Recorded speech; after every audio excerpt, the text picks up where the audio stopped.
오늘 테마가요, 가뿐하다면 좀 가뿐하고, 사실은, 일반적인 논의가 가능하다면 가능한 테마라고 이제 좀 보이고요. 작년 1년 차에 세 꼭지를 가지고 공부를 했었는데요. 그 중에 제일 첫 번째 테마를 좀 거둬들여야 되지 않겠나라는 이제 생각으로, 한번 좀 정리를 했었습니다. 조금 어려운 부분이 뭐였냐면은요, 지난번에 봤었던 세 테마 중에 하나는 영국에 이제 돌아가신 메리 원옥이라는 여성신학자의 이론을 봤었고, 세 번째는 사실은 교회 정치계에서 활동하던 기독교 엄밀히 말해서 윤리학을 하셨던 분이라고 보이는데, 이제 존 합굿, 거의 캔터베리 대주교 역할을 수행하셨던 분이고, 그러다 보니까는 이제 조금은 학문적 깊이보다는 넓이를 다루셨던 분이 하나의 테마였고요. 제일 처음에 다뤘었던 것이, 이게 좀 하울링이 생기네요. 네.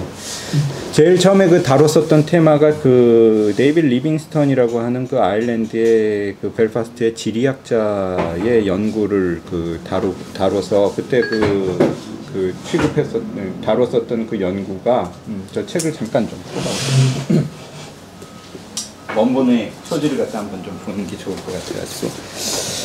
그 책이 이거였습니다.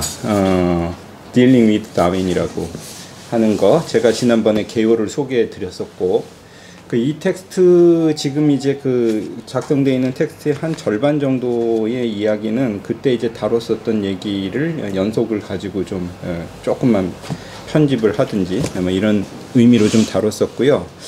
리빙스턴이라는 분이 사실은 가지고 있는 어떤 좀 어려움이 뭐냐면은, 공부를 좀 해나가다 보면 이분이 엄밀히 말해서 이제 기포드 강연을 하시기는 했지만은 조직 신학을 하거나 윤리학을 하거나 이런 분보다는 사실은 이제 지리학자란 말이에요. 그러니까 지리학자가 사실은 이제 신학을 다룬다라는 것 자체가 어떻게 보면 이제 조직 신학을 하는 사람들이 보는 관점에서 볼 땐 어떤 인식론적인 부분이거나 아니면 어떤 논의를 심화시켜서 다루는 데 있어서는 조금 좀 한계가 있지 않았을까라는 부분이 좀 있었고, 좋은 통찰을 제공해 주기는 했었지만은, 제가 보기에는 이 책의 어떤 성격이 약간 좀 카탈로그 같은 느낌을 좀 받았습니다. 그러니까 지난번에도 말씀드렸던 것처럼 영미 복음주의권의 5지역, 주로 이제 미국이나 프린스턴, 그 다음에 이제 남부 지방의 장로교, 콜럼비아, 그 다음에 이제 영국의 스코틀랜드 지역의 장로교, 이 전통들에서 이제 다윈이즘을 어떻게 수용했느냐, 이 부분을 좀 카탈로그처럼 좀 다룬 부분이 있고, 약간은 지난번에도 우리가 논의가 나왔었지만, 약간 좀 지역 차별 감정은 아니더라도 좀 남부지방 보수 기독교가 가지고 있었던 어떤 선입견 내지는 어떤 선이해가 상당히 부정적으로 작용했었던 것이 아니냐라는 관점을 가지고, 전체적인 부분에서는 구프린스턴 학파가 취했었던 긍정적인 어떤 관점에 대해서 그 관점이 무엇이었냐, 여기에 이제 초점을 두고 봤었기 때문에 사실 이분의 의사를 좀 파악하기가 조금 쉽진 않았어요. 그래서 이제 몇 개를 조금 더 살펴봤는데, 그 중에 이제 텍스트 중에 하나가 요 책입니다. Putting Science in its Place라고. 근데 요 책도 말하자면은 이제 약간은 좀 백과사전 내지는 이제 뭐라고 그러나 카탈로그 같은 성격이 있었고, 비교적 이분의 생각을 갖다가 이제 조금 좀 자세히 볼 수 있었던 거는 요 책과 다른 논문들 몇 개였습니다. 다른 논문들에 이제 주로 다룬 게 뭐냐면, 요 책은 이제 한 5단계에 걸쳐 가지고 복음주의권력, 이른바 이제 미국, 영국 복음주의권력에서 다윈이즘을 어떻게 리셉션 했느냐, 수용했느냐, 요 양상을 가지고 이렇게 전개를 해나가는데, 요 내용의 추적도 약간 좀 산만하다는 느낌이 들어요. 제가 어떤 연구자를 갖다 보면서 계속 산만하다고 표현하는 것이 적절치는 않을 수 있겠지만은, 그러다가 이제 중요한 문제 의식을 조금 찾았는데, 그거는 이제 이분이 작업한 다른 어떤 논문 작업들을 통해서였어요. 주로 다뤘었던 테마들이 이제 벤자민 워필드였어요. 벤자민 워필드나 아니면은 이제 찰스 하지, 그리고 어느 정도 맥코시, 프린스턴 교장, 학장을 했었던 맥코시, 이분들을 통해 가지고 전체적인 내용의 질문은 이 책에 있는 내용과 이 책에 있는 내용하고 이제 비슷하게 질문을 하는데, 이른바 복음주의권이라고 하는 것에서 이게 1980년대 그 창조과학 운동이라는 것이 이게 우리나라에 있었던 것처럼 미국에서도 1980년대 창조과학 운동이 굉장히 활발하게 일어나면서 어떤 선입견을 가지고 진화론을 갖다가 아주 재단을 해버리는 그런 이제 그 문제들을 이제 묵도를 하게 됩니다. 그렇게 하면서 과연 저 사람들이 취하고 있는 이른바 복음주의 권력에서 취하는 그 유신론적 진화론이라든지 아니면 진화 과학에 대한 선입견적인 작업이 과연 그 복음주의라는 이름을 힘입어서 그대로 진행을 해도 되는 적절한 일인가라는 질문을 갖다 이렇게 전개를 하면서 역사적인 관점에서 다시 한번 그 조명을 하면서 그 살펴보는 결과, 생각보다 우리 그 한 100년 전에 그 선배들은 생각보다 굉장히 그 다차원적이고 그리고 굉장히 입체적인 관점에서 적극적인 의미에서 이제 이 새로운 과학적 논의를 갖다가 수용하는 작업들을 진행하기에 별로 부담스러워하지 않았다. 오히려 지금 이제 발생한 문제들은 1930년대, 20년대 이후, 30년대 이후 그때 이제 진화론은 진화론대로의 어떤 펀더멘탈리즘에 빠지면서, 그다음에 복음주의는 복음주의적인 어떤 정통주의적인 멘탈리즘에 빠지면서 벽을 갖다 치게 되었고, 그것이 점점 심화됐었던 것이 20세기의 문제였던 것이지, 오히려 프린스턴 학파의 관점에서 볼 때는 아주 굉장히 적극적으로 이 새로운 과학적 발견에 대해서 토론하고 또 수용하고 그리고 굉장히 적극적으로 다루는 어떤 자세가 있었고, 그 부분에 대해서 우리가 어떤 부분을 놓치고 있는지를 갖다가 다시 봐야 되지 않느냐라는 이런 이제 질문을 갖다 이제 주고 있는 것이 요 전반적인 이분의 어떤 관점과 질문의 제기였고요. 그러면서 이분이 좀 특별하게 조명해서 봤었던 작업이 누구였냐면 주로 벤자민 워필드의 작업이었어요. 그러니까 잘 아시지만 워필드 같은 경우에는 펀더멘탈이라고 그러는 근본주의 작업에 참여를 했었던 중요 인물이었고, 그 다음에 성서 문자주의 내지는 성서 무호설에 대해서 철저하게 기반을 두고 있었던 게 벤자민 워필드였는데, 워필드 같은 경우에는 굉장히 적극적으로 이제 진화론이라고 하는 걸 갖다가 어떻게 하면은 이제 복음주의 권력에다가 받아들일 수 있느냐, 어떤 이런 작업을 갖다가 수행을 하면서 상당히 적극적인 문을 열었었다는 것이죠. 그리고 리빙스턴이 그 작업을 하면서 중요하게 보는 초점 하나는 결국에는 이 이면에서 작용을 했었던 것은 진화론 자체가 아니라 그 사람들이 딛고 서 있었던 철학적 기반의 문제였었다라고 얘기를 하는 것입니다. 그러니까 이게 이제 사실은 어떤 의미에서 중요한 부분인데요. 말하자면은 이제 18세기, 19세기 전환기에서 이제 사람들이 상당히 서 있던 철학적 지반에 있어서, 예를 들어서 이제 캐나다라든지 아니면 미국의 프린스턴이 딛고 있었던 철학적 지반은 상당히 이런 새로운 과학적 수용을 갖다가 시행하는데 편한 기반을 제공해주는 베이스가 있었고, 그 중에 하나를 갖다가 저 리빙스턴은 이른바 스코틀랜드 상식 실제론의 역할의 재발견이 좀 있어야 되지 않느냐라는 이야기를 갖다 이제 좀 하고 있습니다. 쉽게 얘기해서 맥코시라든지 찰스 하지라든지 아니면은 이제 데이빗 리빙스턴 같은 사람들이 전반적으로 서 있었던 어떤 철학적 지반이 이른바 토마스 리드의 상식 실제론에 기반을 두고 있었기 때문에 이 사람들이 가지고 있는 인식론적인 바탕 하에서 새로운 과학적인 논의를 갖다 수용하는데 굉장히 적극적인 기반을 제공을 해줄 수가 있었고, 그리고 사실은 맥코시 같은 사람이 사실은 이제 합동측 이제 특정 교단 얘기했으면 뭐하지만은 그쪽에서는 주로 이제 맥코시 같은 경우를 갖다 프린스턴을 망친 주범이라고 이제 생각하는 경향이 있는 것 같더라고요.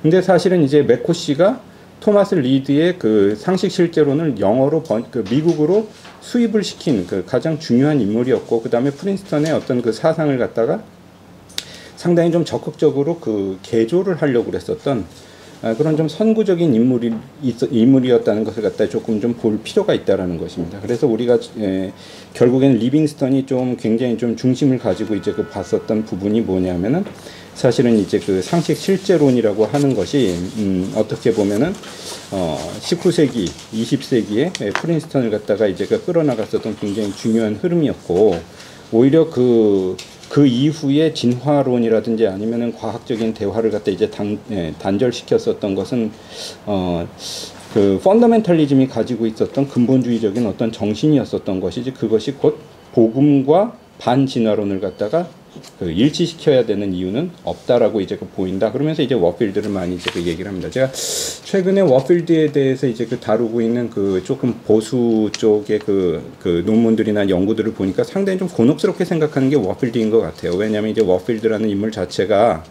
차지하고 있는 어떤 위치가 그쪽에서는 굉장히 중요한 위치인데 워필드가 자꾸 진화론에 대한 이야기를 하니까 과연 그렇게 이제 그 만약에 그 워필드의 입장을 갖다가 받아들인다고 할 때 어떻게 해야 되냐 이게 그쪽 진영에서는 조금 좀 상당히 좀 그 당혹스러운 질문인 것 같습니다. 그런데 그 원인에 대해서는 얘기를 하지 않는데 리빙스턴은 그것을 분명히 철학적 기반이라고 얘기를 하는 것이죠.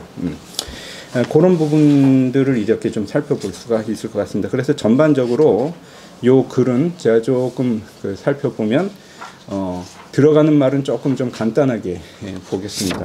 굉장히 좀 일단은 여기에서 이제 그 한 가지만 좀 언급을 하고 넘어가는 거는 이 리빙스턴이 다윈스 포가튼 디펜더스라는 텍스트에서도 에반젤리칼리즘이라는 단어를 쓰고 있는데 이 단어에 대한 어떤 기반적인 개념 정의도 우리가 조금 좀 염두에 두고 넘어가야 될 것 같은데 복음주의라는 말처럼 함부로 너무 스펙트럼이 넓고 또 어떻게 보면은 좀 그 개념 기반이 좀 취약한 부분이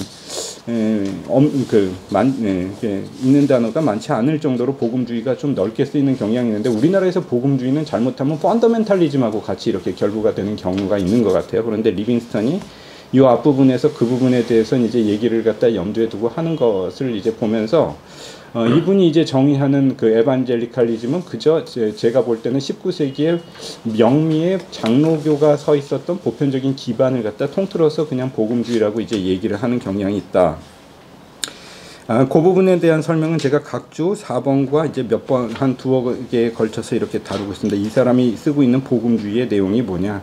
이게 복음주의라는 단어가 참 개념 정의 자체가 그것이 어려운 단어거든요. 그래서 그 리빙스턴의 그 담론을 따라가는 것이 좀 쉽지 않았던 부분 중에 하나가 역시 이 사람이 이제 그 지리학자다 보니까 어떤 개념 정의라든지 이런 것에 있어서 모호하게 시작하는 경향이 있는 것 같다고 생각을 해서 이 부분에 대한 정의를 좀 명확히 해야 되겠다고 생각을 했습니다. 다만 이제 이 텍스트에서는 이 컨텍스트에서는 이분 같은 경우에는 이제 이제 역사적 관점에서 이렇게 진행을 하고 있다라는 것에 대해서 우리가 좀 염두에 둘 필요가 있을 것 같고요.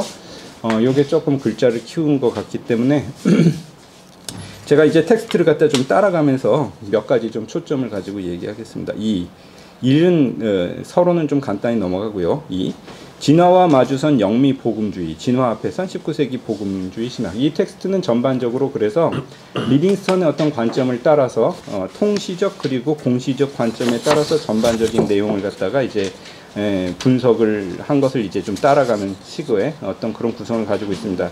리빙스턴이 크게 지리적 조건의 중요성이라고 하는 부분을 가지고 19세기의 가섭 부분을 가지고 이렇게 조망하는 부분이 있고요. 그 부분에 대해서는 1년차 때 그때 이제 그 말씀을 드릴 때 한번 좀 소개를 갖다 해드렸습니다. 또 하나는 역사적인 관점에 따라서 이렇게 한번 쭉 좀 살펴보는 부분이 있습니다. 그래서 통시적 관점과 그 다음에 이제 여러분들 나눠드린 그 텍스트에서는 2페이지 하단에 있는데 크게 두 관점 하에서 연구를 수행한다. 역사적 관점에서 수용사를 연구하는 통시적 관점과 19세기 이후 미국과 유럽의 장로교회의 수용 양상을 다양한 층위에 기반을 두고 집중 관찰하는 공시적 접근 두 가지로 이렇게 이제 살펴보면서 전반적인 리빙스턴의 관심은 사실은 19세기 그것도 이제 캐나다와 이제 아까 말씀드렸었던 것처럼 구 프린스턴 학파에 좀 중점을 두고 있다라는 것을 이제 좀 보게 되고요. 그냥 나눠드린 프린트물 4페이지에 보면은 이제 요때의 미국이나 아니면은 유럽에서 이제 진행되었었던 굉장히 활발한 논의들을 갖다가 다시 한번 살펴보자. 사회적 다윈이즘이라고 하는 것에 대해서는 굉장히 좀 비판적인 관심을 가지고 있었지만은 그 당시 하버드나 아니면은 이제 미국의 미국뿐만 아니라 독일의 중요한 입장들이 어떻게 해서든지 새로운 호기심을 가지고 루이 아가시라든지 아니면 퀴비에라든지 이런 사람들을 포함해 가지고 이제 다양한 이제 그 당시 화성 연구 내지는 이제 지층 연구를 갖다 이제 수행했었던 사람들 주로 고생물학자였죠. 고생물학자들이 수행했었던 연구들을 보면은 기본적으로는 두 가지를 합치는 경향이 있었다. 이 사람은 이렇게 생각을 합니다. 그러니까 특히 독일 쪽 학파가 상당히 그 중요한 이제 그 흐름을 갖다가 이제 그 끌고 나가면서 학문적인 기반은 어떻게 생각하면 헤겔이나 셸링의 그 관념론적인 어떤 철학 구도, 이런 구도에다가 기반을 두고 전체적인 세계관을 갖다가 수용하려는 어떤 입장을 갖다가 보이면서 그러한 이제 그 기반 위에서 새로운 이제 그 과학적 대화를 갖다가 연구물을 종교적 입장과 결부시키려는 굉장히 그 적극적인 시도를 갖다 이제 보이고 있었다라는 것을 이제 보일 필요가 있었다는 것이죠. 그래서 4페이지 중하단에 보면 뭐 루이 아가시라든지 아니면 이제 퀴비에라든지 이런 사람들이 했던 작업은 관념론과 경험론, 형이상학과 기독교 신앙을 결부시키는 학문적 길을 찾아내가는 길을 상당히 적극적으로 모색을 했었다. 그리고 이런 관점이 사실은 그 당시에 이제 그 굉장히 그 활발하게 나왔었던 윌리엄 페일리라든지 아니면은 이런 그 논의들을 통해 가지고 그 오히려 학문적인 그 번영기를 갖다 이제 가지고 있었고, 다만 여기에서 조금 보수적인 기독교인들이라고 그러면은 이런 그 다윈이즘에 대해서 그 비판을 했었던 몇 가지 근거가 있었는데 5페이지 상단에 보면 주로 설계와 목적이라고 그러는 것이 가장 중요한 이제 그 거부 반응을 갖다 일으켰었기 때문에 설계와 목적이라는 것 때문에 이제 그 거부를 하는 것은 있었어도 그 진화 메커니즘 자체에 대해서는 굉장히 적극적으로 그 바라보는 경향이 있었다. 이런 걸 이제 우리가 좀 다시 한번 발견해 봐야 될 필요가 있다라는 것을 이렇게 역사적인 증거를 통해서 이제 설명을 하고요. 5페이지 중상단에 보면 이제 주로 그 다음 단계에서 이제 얘기하는 것이 찰스 하지, 제임스 맥포시, 그 다음에 벤저민 워필드, 이런 분들 역시도 아까 전에 설명드렸었던 거하고 비슷하게 다윈이즘에 대해서는 굉장히 호기심 어리게 이제 살펴보면서 어느 부분에서 이제 그 거부가 일어났냐면 역시 그 하지 같은 경우에도 결국에는 받아들이지 못하는 부분은 설계와 목적이라고 하는 부분이었어요. 그러니까 만약에 이것이 이제 이야기가 된다면 다윈이즘은 메커니즘으로 상당히 관심을 가지고 볼만하다. 어떤 이런 이제 그 관점을 갖다 이제 주고 있고 워필드는 그거보다 훨씬 더 적극적이에요. 워필드나 아니면은 그 당시에 이제 그 장로교의 그 주요한 이제 그 보수적인 신학자들을 보면은 구약 성경에 나타나는 그 굉장히 그 다양한 이제 그 뭐랄까 있죠, 창조 기사, 이 부분하고 유신론적 진화론을 갖다 결부시킬 수 있다라는 관점을 갖다가 상당히 좀 적극적으로 제시하는 부분이 있고요. 그 다음에 이제 요 부분에서 그 다음에 결국에는 진화론과 복음주의적 장로교를 갖다가 분리시켰었던 부분은 학문적인 관점보다는 학문 외적인 관심이 중요한 이제 그 이유를 갖다가 이제 형성하게 되었었다라는 얘기를 갖다가 5페이지 중하단에 주로 이제 그 남북 전쟁 이후에 이제 그 남부지방 교회가 가지고 있었던 어떤 그 위협감, 그 다음에 이제 그 20년대 이후에 스코포스 재판을 갖다가 이제 그 비롯한 어떤 그 보수주의화 경향, 그 다음에 6페이지 상단에 보면은 다윈이즘에 있어서는 이제 토마스 헉슬리를 비롯한 어떤 그 급진적 인물들이 이제 그 제시했었던 다윈이즘의 어떤 그 경도화, 이런 어떤 그 학문 외적인 논의들이 결국에는 이런 그 적극적인 논의들을 갖다가 이제 차단하는 이유가 됐다라는 것이 전반적으로 이제 그 요 책의 한 대부분의 그 내용을 차지하고 있는 어떤 그 중요한 이제 그 전거들이 되고 있습니다. 주장들이 되고 있고요.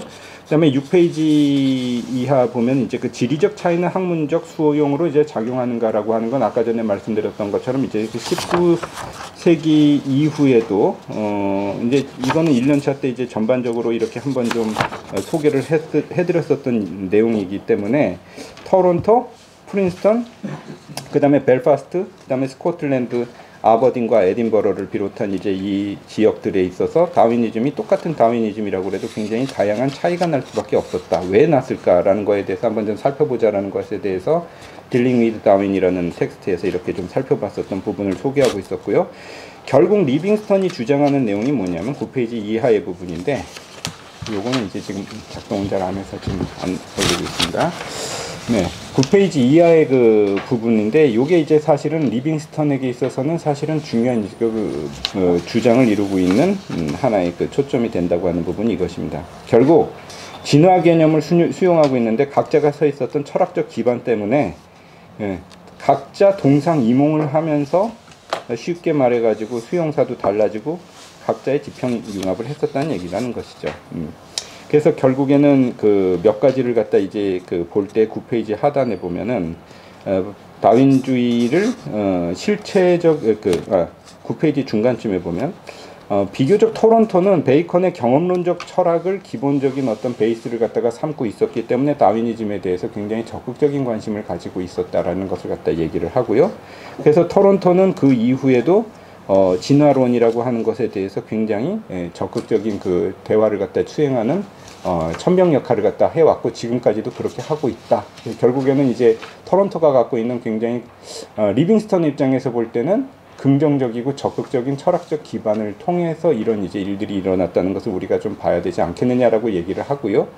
그리고 사실은 정말 이 사람이 이제 그 하고 싶은 얘기는 이제 가장 이제 그 관심이 있는 부분이 결국은 프린스턴 학파인데 그 프린스턴 학파에 대해서 굉장히 긍정적으로 이제 살펴보면서 프린스턴이 그 당시에 그 가지고 있었던 이제 그 기반, 그게 결국에는 이제 그 상식 실제론적인 기반이었고, 그 상식 실제론적 기반이 그다음에 그 10페이지 중상단에 보면 프린스턴 신학은 그 상식 실제론적 기반에다가 텔레올로지컬한 목적론적인 관점, 그다음에 설계 논증이라고 하는 어떤 그 시발적 관점, 요 세 가지를 갖다 이제 그 결부를 해가지고 전반적으로 이제 학문적인 수용을 할 수 있었기 때문에. 진화에 대해서 우리가 생각하는 것보다 훨씬 더 긍정적인 접근을 갖다 이제 그 취할 수 있었다라는 것을 갖다 이제 좀 얘기를 하고 있습니다. 그래서 그 상식 구체적인 예를 갖다가 10페이지 중하단에 제임스 맥코시의 얘기를 갖다 이렇게 다시 해주고 있고요. 그 다음에 그 아까 전에 말씀드렸던 것처럼 11페이지에 벤자민 워필드의 텍스트를 갖다 얘기하고 있고. 그 다음에 벤자민 워필드의 칼빈 해석도 굉장히 중요한 이제 그 관점을 형성한다고 보고 있는데 11페이지 중간에 보면은 칼빈은 조금 요 부분만 조금 좀 보겠습니다. 워필드가 굉장히 적극적인 입장을 갖다가 취하면서 칼빈의 창조론은 창조의 최초 행위에 국한되는 설명을 제시한다고 보면서도 창조와 창조들을 구분하는 시도를 워필드는 시도를 했다. 대문자로서의 창조에 대한 관점은 신적인 차원의 무로부터의 창조에 해당하는 부분을 설명하는 데 국한시키는 것에 비해서 섭리론적인 차원에서 이해되는 창조들에서는 진화론적인 메커니즘이 도입되더라도 큰 문제가 발생하지 않는다고 본다. 이러한 창조들에서는 창조의 내적 힘의 상호작용의 수단들이라는 말이 적용될 수도 있고 워필드는 6일의 기간을 6기간으로 이해하는 관점을 취하기도 한다. 이른바 이 날시대론이라든지 아니면 심지어 간격 이론이라든지 그런 이제 18세기, 19세기 때 한창 이제 이야기가 됐었던 부분에 대해서 굉장히 좀 적극적인 관심을 갖다 이제 좀 보이는 부분이 있었고, 칼빈이 6일의 창조를 문자적 의미로 받아들이고자 했던 데 비해서 워필드는 모세의 의도는 인간의 이해에 맞추기 위해서 스스로를 그들에게 어커머데이트, 요게 이제 그 칼빈주의의 어떤 그 계시론에 있어서 굉장히 많이 나오는 이야기죠.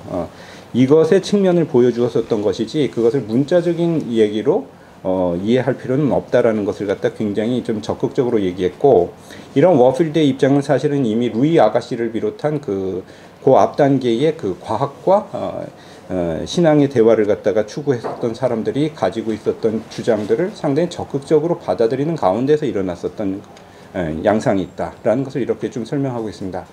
자, 물론 이제 상식 실제론적 관점이 프린스턴에 수용되는 과정에서도 관점의 차이는 노정이 되는 부분이 있는데, 대체로 크게 이 맥코시와 워필드가 좀 비교적 굉장히 적극적인 관심을 보였던 데 비해서 상당히 좀 비판적인 관점을 보였던 게 누구냐면 찰스 하지인데, 찰스 하지 같은 경우에는 조금 좀 재밌는 게, 나중에 보면 찰스 하지의 아들 아치발드 하지가 신학 교수를 하면서 아치발드 하지도 굉장히 엄격한 의미에서 성서 문자주의라든지 이런 거는 이어받는 것 같이 보이지만 굉장히 적극적인 의미에서 유신론적 진화론을 제창했었던 것이 아치발드 하지거든요.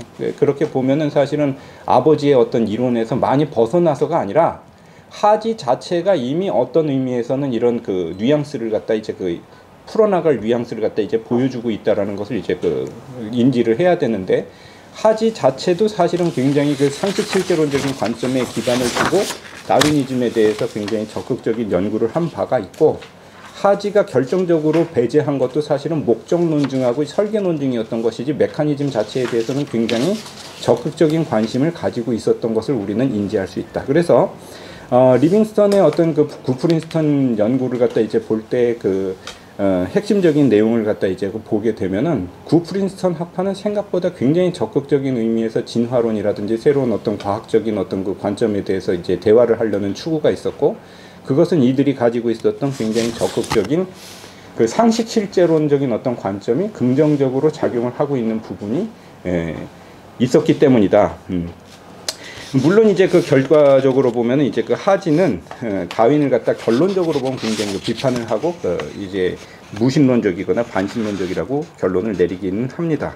그리고 나서 그 20세기 초반이 되면은 결국에는 이제 구프린스턴이 이제 좀 근본주의적인 입장을 취하는 사람들이 웨스트민스터를 갈라나오면서 구프린스턴의 어떤 그 단절, 그다음에 이제 어떤 분열이 일어나기는 하지만은 이런 양상들을 보면서 오히려 19세기, 20세기 초반이 가지고 있었던 이른바 복음주의가 가지고 있었던 굉장히 적극적인 그 관점들이 그 당시에 단절돼 버린 것처럼 보이는 것이 어떻게 생각하면 과학과 종교의 대화를 갖다 이제 추진하는데 굉장히 그 안타까운 결과를 갖다가 가지고 오게 되지 않았느냐라는 부분에 대해서 이제 그 쭉 설명을 하면서 4번 단절 속의 연속의 수고, 그리고 새로운 과제는 주로 이제 20세기 중반에 이제 그 전개됐었던 여러 가지 일들에서 우리가 놓치고 있었던 부분이 어디냐라는 것에 대해서 우리가 좀 다시 한번 관심을 가지고 보면서 이걸 갖다가 재발견을 해야 될 필요가 있지 않느냐라는 논의를 갖다가 그 얘기를 하면서 이제 점점 정리를 하고 있습니다.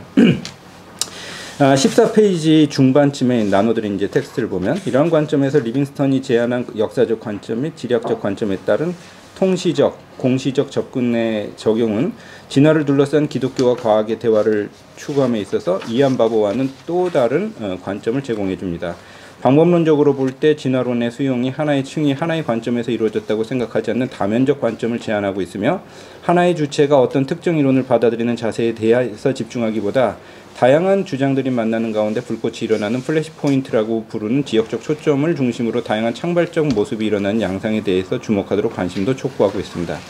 이러한 그의 관점은 진화 자체의 개념에 대한 새로운 이해 촉구에 있어서도 반영되고 있는데, 진화는 단순히 하나의 개체가 환경적 변화에 적응하는 기제를 설명하거나 자연선택이라고 하는 형이상학적인 개념에 따라 설명될 수 있는 개념이 아니다.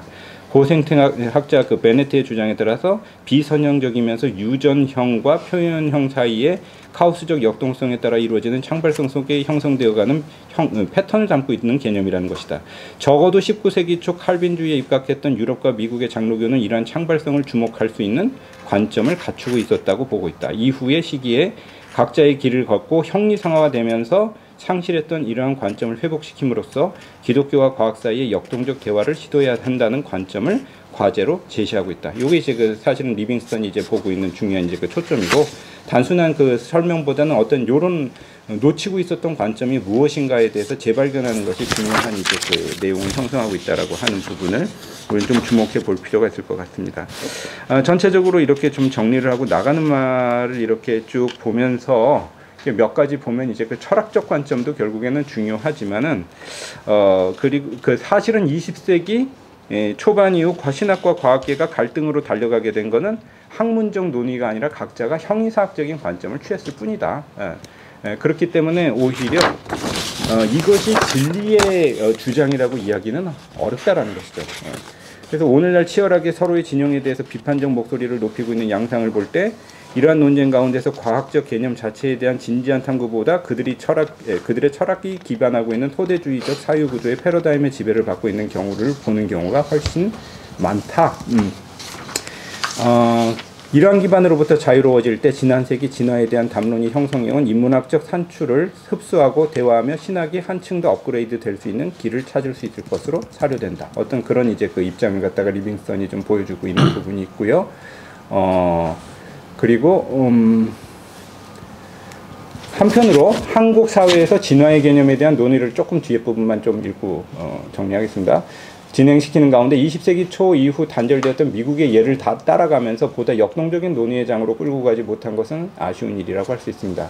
진화에 대한 한국 신학계와 과학계의 담론이 보다 적극적으로 19세기의 유산을 살펴보았더라면 조금은 다른 입장을 전개했을지도 모른다는 아쉬움도 남습니다.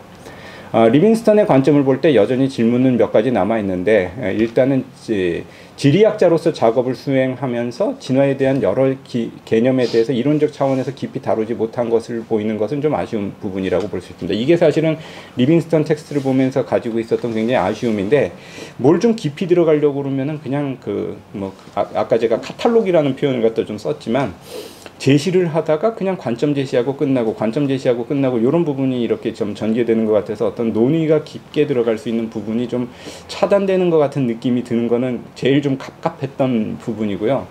그러나 이제 어쨌든 리빙스턴이 기본적으로 유신론적 설계 논증에 기반을 해서 전체적인 논의를 끌어가면서 매코시와 또한 요것도 이제 좀 아쉬운 부분입니다. 매코시와 워필드의 대변자 역할을 하고 있는 것 같은 부분이 보이는 것도 좀 아쉬운 부분이다. 그러니까 전반적으로 이분이 구프린스턴의 매코시나 아니면 워필드를 이제 기반으로 놓고 이 입장 정도는 적어도 괜찮지 않느냐. 이런 어떤 약간 좀 전제된 대화를 추구하는 것 같이 보이는 부분에 있어서도 조금 아쉬운 부분이 있고, 전반적으로 페일리의 설계 논증을 뒷받침하는 관점을 가지고 논의를 전개해 나가면서 이러한 관점에 대한 반성과 분석을 수행하는 시도는 좀 보여주지 않는 것 같다. 이것도 좀 아쉽다는 거예요. 이미 사실은 리빙스턴은 보면 좀 전제된 대답을 갖다가 조금 추구해 가는 것 같이 보이는 거, 이런 건 좀 아쉽지만, 전체적으로 또한 분석이 공시적 및 통시적 차원에서 머물러 버리는 경향이 있다라는 것, 이것도 조금 아쉬운 부분이 있지만, 그러나 여전히 진화의 개념을 둘러싸고 이 문제에 대해서 해묵은 갈등을 지속하고 있는 21세기 현장에서 지난 세기 활발했던 논의의 현장을 반추함을 통해서 미래를 위한 과거의 분석을 수행하고 있는 것은 이 분야의 논의를 위한 기여라고 볼 수 있을 것 같습니다. 그래서 이러한 관점을 기반으로 기독교 신앙과 과학 사이의 적극적인 논의의 장을 형성해 나가는 것이 차후의 과제라고 할 수 있을 것 같다. 전체적으로 이렇게 내용 정리를 갖다 이렇게 했습니다.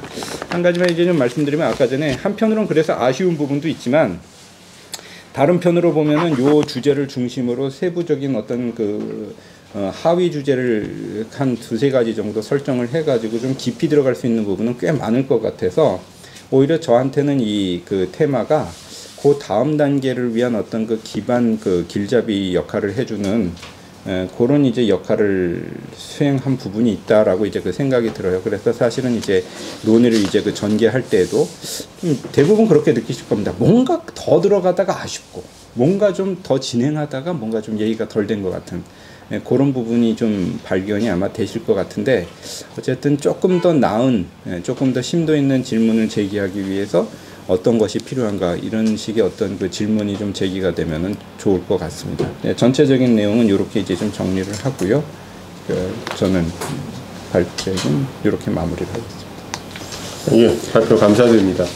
우선 전체적으로 이해를 할 때 텍스트 자체에서 사실은 조금 빨리 이렇게 건너가 주신 분들도 있고, 너무 굉장히 잘 정리가 되었기 때문에 좀 그냥 넘어가신 부분이 좀 있고 하다 보니까 사실 좀 정리가 필요한 부분이 좀 있는 것 같습니다. 그러니까 첫 번째, 통시적, 공시적 두 가지 측면으로 리빙스턴이 이야기했다고 하는데, 개인적으로 저 같은 경우는 이 복음주의권이라든가 특별히 프린스턴 그쪽 학파들이 돌아가는 어떤 사정들을 사실 잘 알지는 못합니다. 그래서 5단계, 통시적 5단계하고 또 공시적 가서 2단계, 두 번째하고 세 번째 단계를 중점적으로 봤다라고 하는 그 구분들을 한 번쯤 좀 형식적으로라도 좀 한번 개념화해서 좀 이야기를 해주시면 저희가 논의를 하는데 좀 더 편하지 않을까라는 생각이 좀 들어서 그걸 한번 부탁드려 보려고요. 네.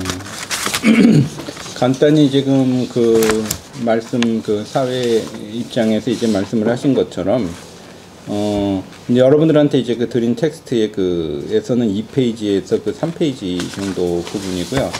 일단 우리가 가지고 있는 어떤 전제가 뭐냐면, 방금 말씀하신 것처럼 이른바 우리는 사실은 그동안 우리가 다뤄왔었던 부분에서는 그 시대가 가지고 있었던 복음주의권의 어떤 논의라든지 스펙트럼이라든지 이런 부분에 대해서 조금 좀 아마 이해가 조금 더 필요하지 않느냐라고 이제 생각이 들고요.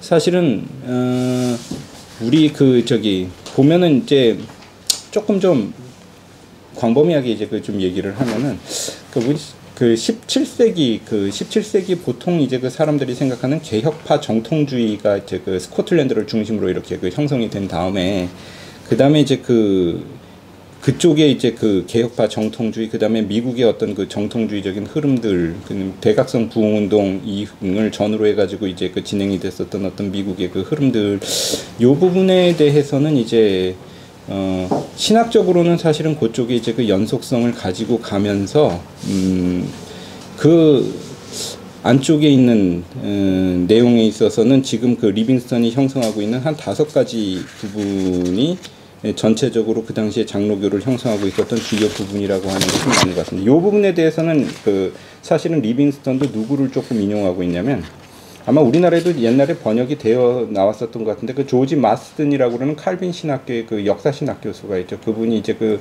작성을 했었던 미국의 근본주의 신학이라는 게 있습니다. 아메리칸 펀더멘털리즘이라고. 거기에 관련된 책이 한 3-4가지 있는데, 그분이 미국의 그 근본주의 신학을 갖다가 몇 개로 좀 그 스펙트럼화 해가지고 설명하는 부분이 있어요. 아예 펀더멘털한 부분이 있고, 그리고 주로 이제 거기에서도 다루고 있는 부분이 주로 구프린스턴 학파의 부분인데, 이 리빙스턴은 주로 이제 구프린스턴 학파가 가지고 있는 그 배경을 중심으로 이제 그 보는 부분으로 초점을 두려고 하는 것이고요. 영국, 미국, 그 다음에 아일랜드, 캐나다, 그리고 미국도 북부와 남부, 이렇게 5개의 부분이 각자 같은 장로교의 집안에 서 있다고 하면서 굉장히 그 당시에 다른 어떤 그 관점을 형성하고 있었던 측면이 있었다. 그 중에서 장로교의 어떤 그 정통을 갖다가 이어받는다고 하는 데 있어서는 5개가 다 동일하지만은, 그러나 기본적으로 본인이 생각할 때는 가장 좀 이상적인 장로교의 어떤 그 패턴은 스코틀랜드의 상식 실제론과 그것을 이어받고 있는 그 프린스턴 학파에 해당하는 것이었다라고 하는 큰 관점을 가지고 전체를 정리하고 있는, 그게 이제 말하자면 아까 그 딜링 위드 다윈이라고 하는 텍스트의 핵심 내용을 갖다 좀 이루고 있는 것이다라고 이렇게 그렇게 좀 정리하면 될 것 같습니다. 예. 기본적으로 저희 이 기포드 강연 연구팀이 다음번에 계속 하려고 했던 그런 프로젝트라고 연결되는 귀한 자료인 것 같습니다. 아무래도 우리나라 안에 지금 한국 안에 있는 뭐 기본적인 무슨 창조 과학이라고 하는 뭐 이런 것들과 어떻게 하면 좀 제대로 된 그 교육을 좀 과학과 신학 간의 대화를 교육을 할 수 있을까라고 하는 것이 다음 프로젝트의 하나의 주제로 저는 알고 있는데, 그러면서 본다면 다른 나라에서 벌어졌던 이런 이야기들을 가져옴을 통해서 우리 역시도 우리가 어떻게 과학과 신학 간의 대화를 해 나갈 것인가에 대한 하나의 길잡이를 주기 참 좋은 논문이었다고 생각이 들고요. 자, 그러면 우리 그 프론트로 좀 넘어가서요. 우리 질문을 좀 주고받고 좀 토론하는 시간을 좀 갖도록 하겠습니다. 근데 좀 효과적인 토론을 위해서 우선적으로는 첫 단계로 이제 기본적으로 텍스트라든가 뭐 단어라든가 개념이라든가 혹은 이해가 되지 않았던 부분들을 우선 질문하는 시간을 갖고요. 그 시간이 지난 다음에 심도 있는 토론을 좀 넘어가도록 하겠습니다. 우선 텍스트라든가 개념이라든가 이런 것들 혹시 궁금하신 사항들이 있으면 좀 질문을 좀 해주시기 바랍니다. 선배님께서, 최효진 선배님께서 먼저 하셨는데, 여기 혹시 프런트에 혹시 없으신가요? 아직은? 예, 최효진 선배님 먼저 말씀 좀 해주시기 바랍니다. 네, 발표되었고요. 지난번 발표보다 조금 더 보다 확장되고 깊어진 연구였던 것 같습니다. 저는 상식 실제로는 좀 설명해 주셨으면 좋겠어요. 상식 실제로는 뭔지 관리가 되지 않고 비판적 실제론인가 이게? 그건 아니고요. 그 상식 실제로는 아마 그 여기에서 계속 다뤄 나갈 수밖에 없는 테마라고 생각이 들어요. 이제 왜냐하면 이제 사실은 우리가 처음에 기퍼드 강연을 이제 시작을 할 때에 그때 아마 그 박형국 교수님께서 몇 번 이렇게 발제해 주셨던 내용 가운데에서도 기퍼드 강좌가 뭐냐, 그 다음에 기퍼드 강좌가 왜 시작됐느냐라고 하는 것에 대한 이야기를 갖다 계속 할 때에 상당히 자주 나왔었던 단어 중에 하나가 이제 커먼 센스 리얼리즘이라고 하는 이게 상식 실제론인데, 아무래도 이 그 상식 실제론은 사실은 이제 요거 자체가 굉장히 좀 앞으로 큰 테마가 되지 않을까라고 이제 좀 생각이 듭니다. 비판적 실제론하고는 좀 각이 다르고요. 우리는 요거를 이제 그 대표했었던 사람이 이제 토마스 리드라고 하는, 또 리드라고도 하고 레이드라고도 하지만 뭐 리드라고 이제 있는 것 같아요. 근데 이분이 이제 사실은 그 철학사적인 입장에서 볼 때는 영국의 흉의 회의, 흉의 어떤 흉도 사실은 흉이라든지 버클리라든지 그렇게 요쪽에서 제시했었던 이제 그 인식론적인 이론에 대해서 흉의 입장을 갖다 사실은 회의주의라고 비판을 하면서 회의주의를 가지고는 어떤 실제에 대해서 다루기가 어렵다. 그래서 흉을 비판하면서 나왔었던 입장이 사실은 리드의 실제론이라고 이렇게 이제 보입니다. 그래서 사실은 이제 흉이 살아생전에 아마 논쟁도 좀 했었던 것 같아요. 흉이 볼 때는 너 지금 뭔 소리 하냐? 이런 식의 어떤 입장이었고, 그리고 이제 리드가 이제 나중에 보면은 교수직은 아마 그 아담 스미스의 교수직을 이어받았던 것 같아요. 그 당시에 그 경제학자였지만은 사실 경제학만 했던 건 아니죠.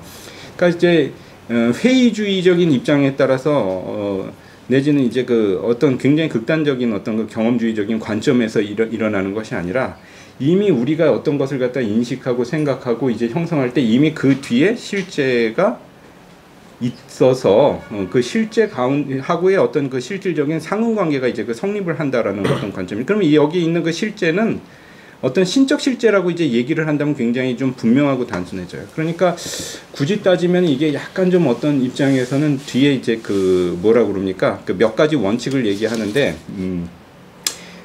주로 이제 principle of induction이라는 표현 쓰더라고요. 귀납적 원칙이라고 하는 거. 그 다음에 이제 principle of credibility라고 해갖고 신뢰의 원칙이다. 그 다음에 이제 veracity라는 표현을 갖다 써갖고 성실의 원칙이다. 그러니까 우리가 뭔가를 인식하고 생각하고 이렇게 접근할 수 있는 것이 있다면 이게 이쪽에 있는 것이 우리의 어떤 인식의 어떤 결과에 의해서 이제 형성되는 그것이 아니라 그것이 이미 실제하고 있는 전제가 있어서 우리에게 있어서 이런 어떤 상관관계가 일어난다는 것이죠. 그러니까 요게 좀 어떤 그 근원적으로 가면은 사실은 옛날에 보면 플라톤도 좀 비슷한 생각의 어떤 얘기를 하잖아요. 그러니까 이데아가 원래 있어가지고 그게 그 어떤 의미에서는 우리가 어떤 인식을 한다라고 그러는 것이 그냥 막연하게 인식하는 것이 아니라 실제와 상응하고 있다라는 어떤 이런 생각을 갖다가 이미 하고 있고 그런 연속성 가운데에서 사실은 이제 그 말하자면 이제 그 리드도 이런 어떤 입장을 갖다 이렇게 좀 제시를 했었던 것이고 이게 이분의 텍스트는 우리나라에도 한두 개 정도 번역이 돼 있습니다. 최근에 인간 마음에 대한 탐구인가 하는 제목으로 아마 번역이 돼 있어요. 그래서 사실은 이제 이분의 입장이 그 17세기에 스코틀랜드에 있어서는 실제론적인 관점을 형성하는 중요한 이제 그 흐름으로 전개가 돼 있고 20세기에는 결국에는 이제 그 개혁파 철학자들 중에 나름대로 요 사상을 계승해 가지고 어떤 의미에서는 이제 우리가 어떤 실제를 다룬다든지 아니면은 그 어떤 신학적, 철학적 작업을 수행하는데 도움이 될 수 있다라는 입장으로 끌고 오시는 분들이 있는 것 같습니다. 그 대표적인 분들이 아마 우리 교단에서는 사실은 그렇게 많이 언급이 안 되던 분들인데 그런 분들이 사실은 이제 뭐 월터 스토프라든지 니콜라스 월터 스토프라든지 아니면은 이제 알빈 플랜팅가 같은 경우에도 사실은 그런 어떤 집안에서 어떤 학문적인 작업을 갖다 이제 수행하는. 근데 기포드 렉처를 보면은 그런 작업들이 상당히 또 많이 이루어지고 있기 때문에 요 언저리에서 계속 이제 어떤 저 담론들이 이제 좀 형성하는 것이죠. 그래서 어떻게 보면 비판적 실제론이라고 하는 것 그런 어떤 관점보다 훨씬 좀 전제된 어떤 그 관점을 좀 염두에 두고 시작하고 있는 게 이런 어떤 그 시각이라고 이렇게 좀 볼 수 있을 것입니다. 이 부분은 앞으로 좀 연구가 좀 많이 돼야 될 것 같아요.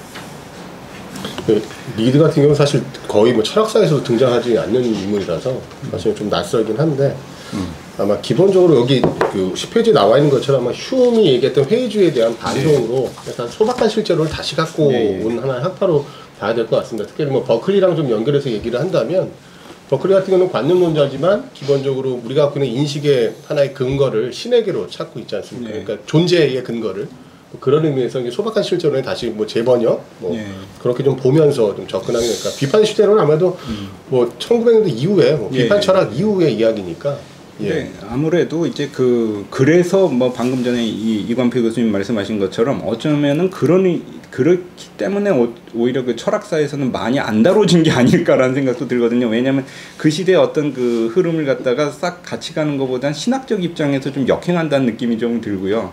근데 한편으로 이제 장점이 있다라고 그러는 게 그 생각건데 이분들이 얘기하는 게 이제 커먼 센스하다 내지는 모든 사람들이 보편적으로 어떤 것을 가지고 있다. 뭐 이런 것에 대해서 굉장히 좀 전제를 가지고 얘기하는 경향이 있습니다. 그러니까 내가 어떤 것을 갖다가 지각을 통해서 느낀다면 굉장히 주관적일 수 있는데 사람이라면 보편적으로 그런 것을 갖고 있다. 이런 어떤 내용을 갖다가 이제 좀 얘기를 하고 있고, 사실 칸트 같은 경우에도 그런 것들이 조금 나오잖아요. 그런데 이런 어떤 그 개념 자체가 어떻게 보면은 약간 좀 선험적이고 또 꼭 어떻게 보면 신학적이고 이런 전제를 가지고 있는 담론이 아닐까 이렇게 이제 보입니다. 그리고 사실은 조지 마스든이 얘기했던 것처럼 구프린스턴 학파는 이걸 굉장히 적극적으로 받아들였어요. 왜 신학에 맞다고 생각하는 거예요. 오늘날에는 아까 플랜팅가도 그렇고 월터 스토프도 그랬지만은 뭐 따지고 보면은 이런 학자들이 취하고 있는 자세 자체가 그런 어떤 관점이 아니었을까 이렇게 좀 보입니다. 더 얘기. 그 연계해서 질문 드리려고 합니다. 그러니까 이 특히 이제 3번, 3번 그래서 이제 주된 내용이 그러니까 제가 이해하기로는 그 구프린스턴 그 어필드나 이제 이런 사람들의 그 사상적 기반에 그 토마스 리드 등의 그 상식 실제론이 있는 것 같다라는 것까지는 이제 받아들일 수가 있는데요. 상식 실제론을 그 사람들이 그 밑에 깔고 있다는 것이 이 사람들이 다윈 진화론에 대해서 네. 좀 우호적인 아니면은 조금 뭐 좀 뭐라고 해서 적극적인 대화 내지는 수용의 모습을 보이는 것하고는 어떤 관계가 있나요? 그러니까 이제 사실 이제 이런 부분이 있어요. 그러니까 그러니까 이제 그 약간 좀 영미 계통에서 지금 아까 뭐 빼먹었다면 토마스 토렌스도 사실 요쪽이라고 조금 보이거든요. 상당히 이제 토렌스도. 그러니까 쉽게 얘기해서 요즘에 그 뭐 영국 쪽에서 그 수행하고 있는 과학과 이제 그 신학과의 대화를 보면은 실제를 염두에 두고 이 실제가 만약에 이제 그 분명하고 진리의 어떤 체계가 분명하다면 일반 계시와 특수 계시의 차이가 있을 뿐이지 어떤 실제가 분명하게 존재하는 것은 신적 실제라고 얘기할 수 있고 거기에 대해서는 우리가 굉장히 다양한 방면에서 적극적으로 대화를 할 수 있다라는 어떤 관점을 갖다 이제 형성하고 있는 부분이 있잖아요. 그러니까 이분들이 이제 그 생각하는 것 자체도 어떤 그 구조가 분명하고 구조의 어떤 그 커먼 센스가 이제 그 적용되고 어떤 실제가 얘기가 될 수 있다면 이 리얼리즘은 이제 그 일반 계시적으로 접근할 수 있냐 특별 계시적으로 접근할 수 있느냐의 차이가 있을 뿐이지 그건 신적 실제라고 얘기할 수 있다라는 어떤 그런 전제를 얘기할 수 있다는 것이죠. 그렇게 본다면 과학적 발견이 만약에 이루어지고 어떤 그 뭐 섭리론을 이 사람들은 그러니까 창조보다 섭리 얘기를 많이 하잖아요. 어떤 프린스턴 학파 얘기들은 그러니까 이제 섭리론적인 관점에서 이런 것들이 설명돼 가지고 그것이 분명한 진리 체계를 가지고 있다면 그건 신적 진리와 상응하는 관계에서 설명할 수가 있다. 그렇기 때문에 거기에 대해서 굉장히 적극적으로 들어갈 수 있다라는 어떤 그런 이제 경로를 연단하는 것이죠. 사실은 워필드라든지 하지까지도 사실은 그런 부분에 있어서는 이제 조직신학이라든지 아니면 다른 텍스트에서 그래 맞아 이런 논의도 있는데 이렇게도 볼 수 있고 저런 논의도 볼 수 있고 다 맞는데 결정적인 부분에서는 난 여긴 아니야 라고 이제 탁 치는 건 이 사람이 너무 마지막 순간에는 특별계시론을 갖다 굉장히 적극적으로 세우기 때문이지 사실은 요 측면에서는 우리는 얼마든지 얘기가 가능하다라는 것을 갖다 열고 있다라는 의미에서 이 사람들은 그 개념적 기반을 좀 편하게 사용했다라고 이제 보인다는 것입니다. 아마 그 제가 그래서 그 찰스 하지의 그 What is Darwinism이라는 텍스트가 요게 사실은 이제 그 근본주의적 입장에서 볼 때는 다윈을 철저하게 비판했다라는 것으로 이렇게 볼 수 있는 그런 텍스트처럼 보이는데 리빙스턴 이것도 되게 세세하게 읽으면서 뭐라고 그러냐면 행간을 읽어봐라. 굉장히 자세하게 연구하고 있고 굉장히 적극적으로 받아들이고 있다라는 얘기를 하는데요. 아닌 게 아니라 이제 행간을 읽어보면은 상당히 그 당시에 나오던 그 다윈이즘의 담론이나 어떤 그 이신론적, 데이즘적인 어떤 담론이나 아니면 이제 그 반박적 담론에 대해서 굉장히 넓게 리서치를 하면서 요건 장점이 있고 요건 단점이 있고 심지어 뭐라고 얘기하냐면 다윈은 무신론자는 아닌 것 같다. 그러니까 나름대로 우리가 믿는 신앙인은 아닐지 모르지만 말하자면 말하자면 신학적이면서 우리가 볼 때는 반신론적인 그런 입장이지 우리가 그 메커니즘을 갖다가 싸그리 무시하는 패턴은 아닐 필요가 있다. 이런 식의 어떤 뉘앙스를 많이 흘려주고 있는 것을 볼 때 하지도 그렇게 우리가 싸게 이렇게 그 도매금으로 묶을 수 있는 입장은 아니다라는 것에 대해서 이제 보고 있고요. 그런 어떤 그 인식론적인 기반을 우리가 좀 중요하게 봐야 되는 것이 아니냐 이런 어떤 관점을 갖다 이렇게 제시를 해주고 있습니다. 예, 답변 감사하고요. 다른 뭐 질문 사항도 혹시 있나요? 그 내용이라든가 개념에 대한 것들.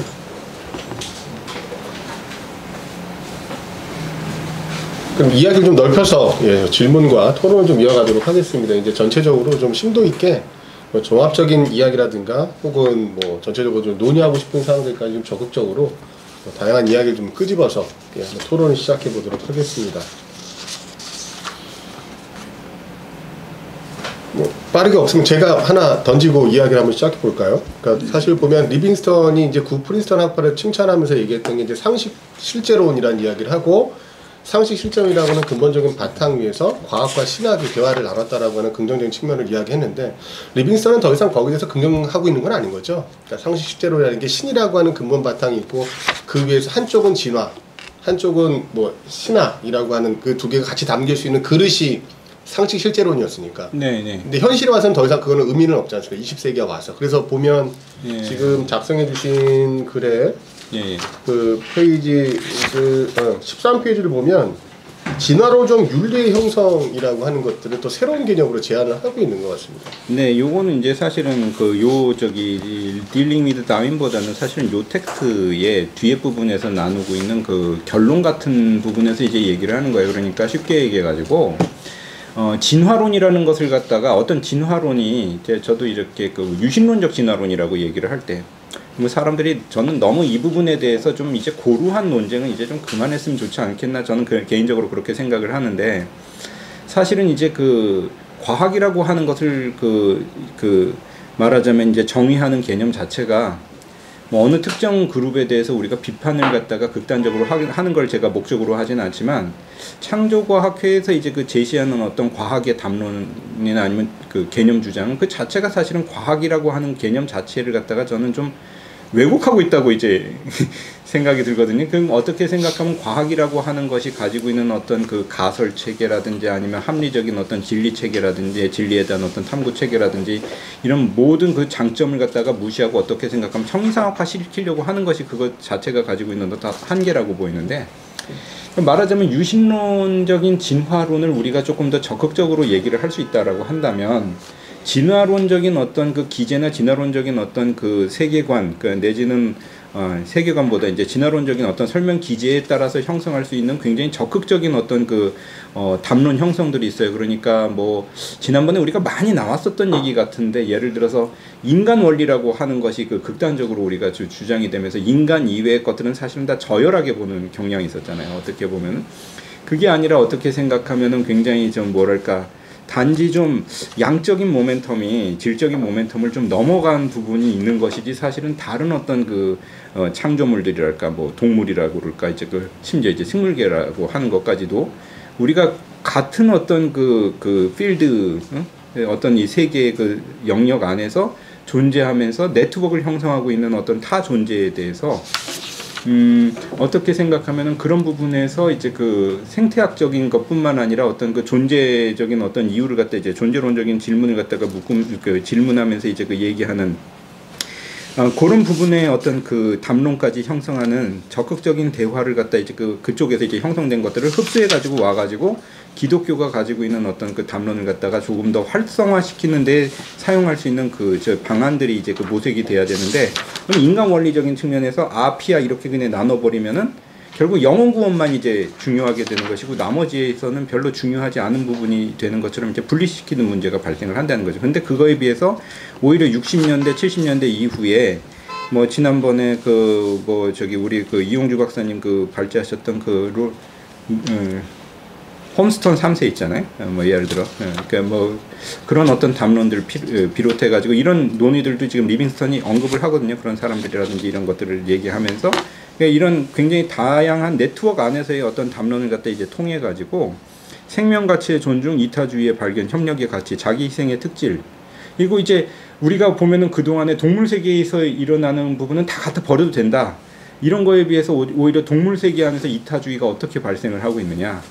도대체 거기에서 이제 이루어지고 있는 어떤 타자의 어떤 존재에 대한 어떤 뭐랄까 이제 보완이라든지 뭐 돌봄이라든지 도움이라든지 이런 것들이 나타나는 양상은 어떻게 되느냐.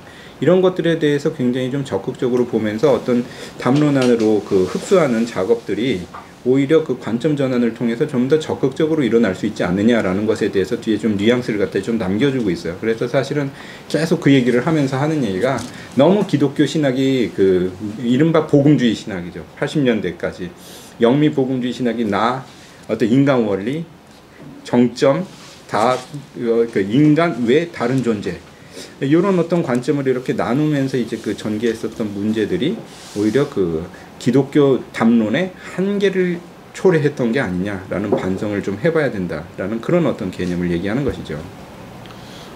근데 기본적으로 중요한 건 지금 우리가 어떤 개념을 통해서 진화론을 받아들이는 것까지는 괜찮은데 지금 이게 진화론적 윤리 형성이라고 이야기했던 이 부분에 좀 초점을 맞춰서 이야기를 좀 해도 괜찮을 것 같은 게 진화론 안에서 과연 윤리가 가능할 것인가의 문제도 사실 우리가 생각을 좀 해봐야 될 것 같습니다. 그러니까 앞쪽에 보면 자연 발생론이라는 게 하나의 형이상이라고 얘기하면서 마치 진화론 자리에 그것을 깨고 진화론적 윤리를 이야기하는 것처럼 리빙스턴은 이야기하는데 이렇게 와주면 좋겠지만 과연 그 사람들이 자연 발생설을 포기하고 사실은 윤리적인 어떤 관점으로까지 나아갈 수 있을 것인가 라고 하는 문제는 사실 우리가 뭐 결정할 수 있는 부분들은 아니긴 한데 그것도 한번 생각해 봐야 되지 않을까 생각합니다.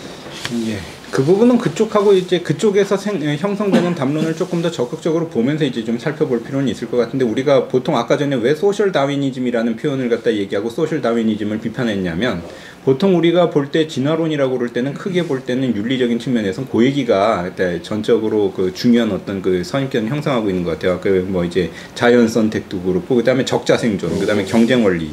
이런 것들이 사실은 부정적 영향사를 형성했었던 것이 분명히 하고 우리가 알고 있는 부분은 거기까지인데 그것이 과연 이제 우리가 형성하는 담론하고 얼마나 중요한 이제 대화의 기반을 이룰 수 있을 것인가 이런 그 질문들이 이제 제기가 될 수 있겠죠. 그런데 최근에 한 10년, 20년 이내에 진화론 진영이라고 하는 건 뭐 심지어는 뭐 조심스러운 얘기를 갖다 이제 하면은 누굽니까?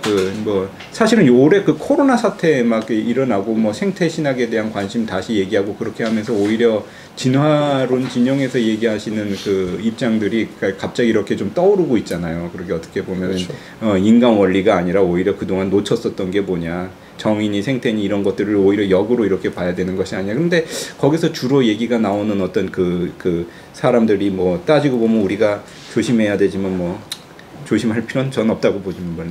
리차드 도킨스의 논의 중에도 한 10년, 20년 뭐 내지는 이제 구달 같은 사람의 논의 중에도 우리나라에 뭐 사실은 따지고 보면 최재천 박사 같은 분들 뭐 논의 중에도 이젠 귀담아 들을 것들이 있는 거예요. 거꾸로 오히려 그동안에 어떻게 생각하면은 진짜 그렇게 일방적으로 봤었던 것이 한계에 부딪히는 것이 아닌가. 그런 어떤 담론들의 형성이 지난 한 세대 이내에 굉장히 좀 활성화된 논의들이 꽤 있는데 그런 논의들 중에 우리가 좀 놓치고 있는 부분은 없는가라고 한번 볼 필요는 있지 않느냐 이렇게 이제 좀 보는 것이죠. 예. 다른 질문 사항들 혹시? 네.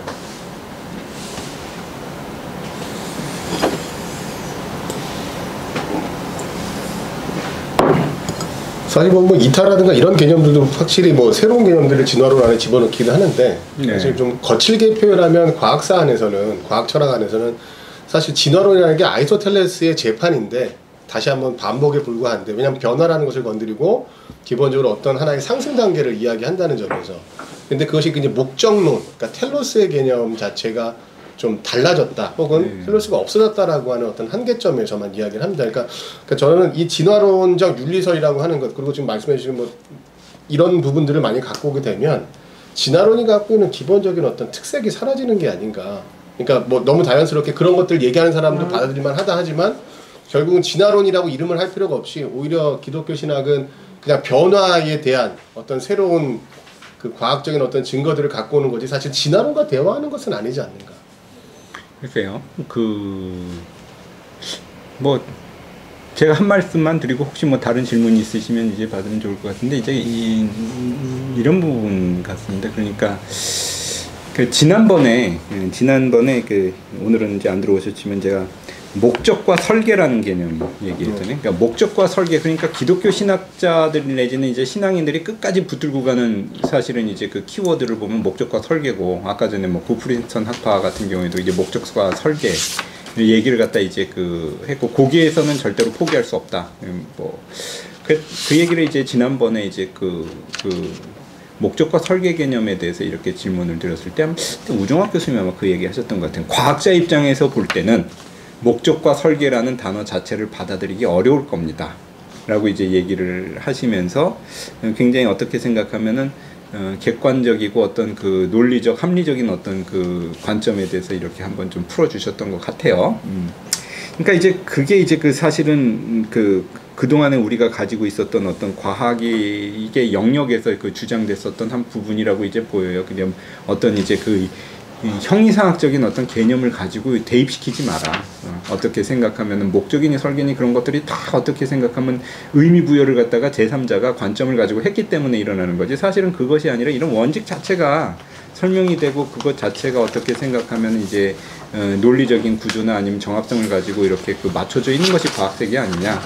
그런 어떤 관점으로 형성이 되는 것이 과학의 전부다라고 이제 우리는 그렇게 어떻게 생각을 했었는데, 근데 적어도 지난 한 20년, 30년 이내에 보면은 이제 계속 나오는 그쪽 진영에서 이 얘기가 과학이 종교가 될 필요는 없지만 과학은 나름대로 이유가 있어서 뭔가 이제 그 발전되고 개선되고 그 다음에 향상돼 가는 부분이 있는데, 우리는 우리 나름대로의 어떤 그런 이제 논리 체계를 가지고 있다라는 식으로 어떻게 이제 좀 얘기가 되고 있는 부분이 있잖아요. 예를 들어서 뭐 사실은 도킨스가 얘기했던 뭐 밈 개념 같은 경우에도 어떤 의미에서는 그런 걸 좀 형성하고 있고, 그러니까 어떻게 보면은 이제 쉽게 얘기해서 그것이 우리가 볼 때는 아니다. 우리의 입장에서 볼 때는 그쪽에서 얘기하는 윤리 체계의 형성이라고 하는 것이 우리의 입장에서 볼 때는 아니다라고 얘기를 한다고 해가지고 그쪽에서 그 작업을 안 하고 있었던 것은 아니고, 그쪽에서도 나름대로의 시스템을 갖다가 그게 좀 지나치면 형이상학화되겠지만 갖추기 위해서 계속 이제 그 나름대로의 체계를 가지고 있었고, 그것이 만약에 일리가 있다면 우리도 거기에 대해서 한번 살펴보면서 정합성이 있는지 한번 대화를 찾아볼 수는 있지 않을까라고 하는 부분으로 조금 좀 정리를 하는 것이 어떨까라고 생각이 드는데, 조금 좀 뒤에 부분은 이제 조금 더 정리가 좀 돼야 될 필요가 있을 것 같지만. 다른 질문들 혹시? 프린스톤 말고 신프린스톤은 어때요? 신프린스톤에 대한 뭐 좀 공부는 해본 분 없어요? 진화론. 그 진화론에 대해서 뭐 지금 신프린스턴이라고 하면 지금 프린스턴을 말씀하십니다. 근데 지금 프린스턴은 더 잘 알고 계시지 않습니까? 교수님께서도 공부하셨고. 아니면 내가 잘 몰라서 묻는 거예요. 그 지금 프린스턴에서 공부하신 분들도 많이 계시는데 그 프린스턴 같은 경우에는 뭐 사실은 저도 이제 그 프린스턴을 리빙스턴은 지금 프린스턴을 다루고 있지는 않습니다. 근데 이제 객관적으로 볼 때 그냥 한꺼풀 떨어져서 보는 입장에서는 이런 지금 프린스턴은 복음주의 아닌가? 약간 바르티안의 어떤 정신이 지배한다고 보이는 것 같은데. 안 가봐서 나도 잘 가봐도 1년만 있다 보니까 모르겠는데, 그래도 20년대 후반인가요? 그래서 이제 메이첸을 중심으로 해서 갈라져 나가는 게 이제 웨스트민스터 신학교고, 웨스트민스터 신학교에서 또 갈라져 나와서 페이스 신학교가 됐잖아요. 그래서 메이첸을 중심으로 해서 이제 그때 이제 박형명은 메이첸에서 공부하고 한경직하고 김재준은 이제 그 직전에 공부했고, 그런 차이라고 이제 하는데, 어떻게 보면 이제 북필터는 좀 더 넓었다라고 하면 20세기 초반에 그런 이제 여러 가지 넓었던 것이 이제 차츰 더 이런 사회 외적인 논쟁을 거치면서 거기에 이제 어떻게 보면 이제 좀 중도 그러니까 보수적인 부분하고 이제 중도에서 조금 더 수용적인 이런 부분들의 이제 논쟁이 이제 있었던 것 같고, 그러면서 메이첸을 중심으로 해서 좀 더 보수적인 문제가 이제 나가게 되고, 그게 이제 어쨌든 웨스트민스터 이쪽. 그래서 지금 총신은 유럽 가면 웨스트민스터 신학교가죠. 우리는 이제 프린스턴 신학교로 가는데, 뭐 자세히는 모르지만 이제 그런 면에서 이제 대비를 해보면 아마 좀 더 이렇게 보수적이고 인본주의적인 성향은 메이첸에서 이제 그쪽으로 가는 거고, 지금 심프리스톤이라고 하는 지금 현재는 굉장히 뭐라 그럴까요? 좀 잘 받아들이는, 그리고 바르트 신학도 잘 받아들이고 종교와 과학의 대화도 배누시스트 인터넷에서 얘기를 하고 뭐 이런 차이가 있지 않나. 네, 저는 오늘 우리 이거 함께 들으면서 굉장히 중요한 생각이라는 생각이 들었는데 이 진화라는 주제를 한번 우리가 좀 더 앞으로 집중적으로 공부를 해볼 필요가 있지 않겠나 생각을 했어요. 그래서 우리 아까 얘기하셨지만은 창조과학 프로젝트 다음에 우리가 한번 해보자 그런 얘기 했는데 진화론에 대해서 굉장히 심층적으로 지금 복음주의와의 대화가 지금 가능하다는 얘기가 지금 브리스턴 학설 중심으로 리빈스턴의 해석에 따르면은 있다는 거 아니에요? 그래서 한번 그런 것들을 우리가 이건 어떻게 보면 이건 역사적 서베이 같은 느낌이 있어요, 그렇죠? 그 주제를 가지고 자기가 이제 심화시켜서 연구한 건 아닌데 어쨌든 이런 공부가 우리가 좀 다각도에서 이렇게 좀 접근해서 뭐 복음주의와 진화가 양립 불가능하냐, 뭐 예를 들면 복음주의를 좀 폭넓게 이해하고 한국적인 상황에서 그래서 이런 한국적인 상황은 어쨌든 뭐 복음주의여야 돼요. 우리는 복음주의는 우리 교단의 신학 정체성이 그렇거든요. 우리 대한예수교 장례 통합의 신학적 정체성이 성서적이고 복음적이고 기적적이고 에큐메니컬적이다 이렇게 나가기 때문에 이제 우리가 이제 복음적이면서도 에큐메니컬적인 신학을 하기 때문에 어쨌든 우리가 복음주의라는 개념을 버리어서는 안 되는 것이죠. 우리 한국적 교단적 상황에서는. 그래서 이 복음주의도 그러니까 끌어안으면서 또 에큐메니컬적인 신학도 끌어안으면서 우리가 진화론의 문제를 집중적으로 하는 것이 한국 그 신학의 발전뿐만 아니라 한국 교회에 나는 자꾸 그 생각을 하는데 한편으로는 창조과학이 항상 난 머리에서 떠나질 않거든요. 이게 항상 있는데 그 창조과학하는 그쪽 교회나 그쪽 그 집단들에 대해서 우리가 뭔가 좀 더 이렇게 깊이 있고 또 포괄적인 연구를 통해서 응답을 하는 거, 그게 우리가 하나님 앞에서 또 한국교회를 위해서 굉장히 중요한 우리의 미션이 아닌가, 사명이 아닌가 이런 생각이 자꾸 들었어요. 이번에 이거 들으면서 들었어요. 아까 심프린스턴 말씀을 하셨는데 거기는 뭐 심프린스턴이라고 그러면 지금 프린스턴을 말씀하시는 거잖아요. 예. 근데 뭐 지금 프린스턴은 따지고 보면은 이제 그때 그 맥코시 정도의 어떤 그 기반을 가지고 그냥 남아버린 게 사실은 프린스턴이었고, 어떻게 생각하면은 그 연속성 가운데에서 지금 뭐 형성이 돼 있기 때문에 그냥 제가 그냥 한꺼풀 떨어져서 본 느낌은 그냥 그 전제는 좀 어떤 입장은 좀 그랬습니다. 뭐 가서 공부하신 분들이 있기 때문에 최유진 박사님도 공부하시지 않았어요? 그러니까 사실은 이제 조금 얘기하긴 뭐하지만은 이제 브루스 맥코맥이라든지 아니면은 그 조지 헌싱어라든지 아주 전형적인 어떻게 생각하면은 예일 학파에 속해 있는 어떤 그 바르티안적인 관점 하나 있고, 웬첼 판 휴스틴 같은 한동안 그쪽 있고, 뭐랄까 이제 그 인식론적 해석학적인 관점에서도 기본적으로 상당히 좀 어떻게 보면은 포스트 파운데이셔널리즘이라고 그러지만 사실은 굉장히 좀 전제된 신학을 하고 있는 입장일 수도 있지 않을까, 이런 어떤 그냥 느낌이었고, 그다음에 한때 그때 거기 프린스턴 고등과학 연구소라는 게 있더라고요. 고등신학 연구소인가? 거기 아마 벨커 교수께서 그거 아마 그 장을 하고 있는 것 같아요. 원래 그쪽에서 그냥 아예 하려고 그랬는데 몸이 다 가기는 뭐 하니까 그냥 그 소장만 맡겠다라고 해갖고 그 세션을 계속 이끌어 나가고 있었던 걸 이제 봤는데, 주로 취하는 방식이 그러니까는 이제 폴킹 혼, 그 다음에 이제 내지는 이제 요런 어떤 가장 이제 최근에 이제 뭐랄까 전개되고 있는 요런 어떤 과학과 종교와의 대화, 요런 그 정도의 어떤 관점에서 이런 그 담론을 갖다 형성하고 있다라는 것을 이제 봤기 때문에 요 정도의 그 관점이 사실은 뭐 리빙스턴의 어떤 관점하고도 이제 상통한다고 보고, 요 정도의 관점이 프린스턴의 그 관점이 아닐까, 저는 그냥 그렇게 봤거든요. 제가 프린스턴에서 뭐 가서 본 건 아니기 때문에.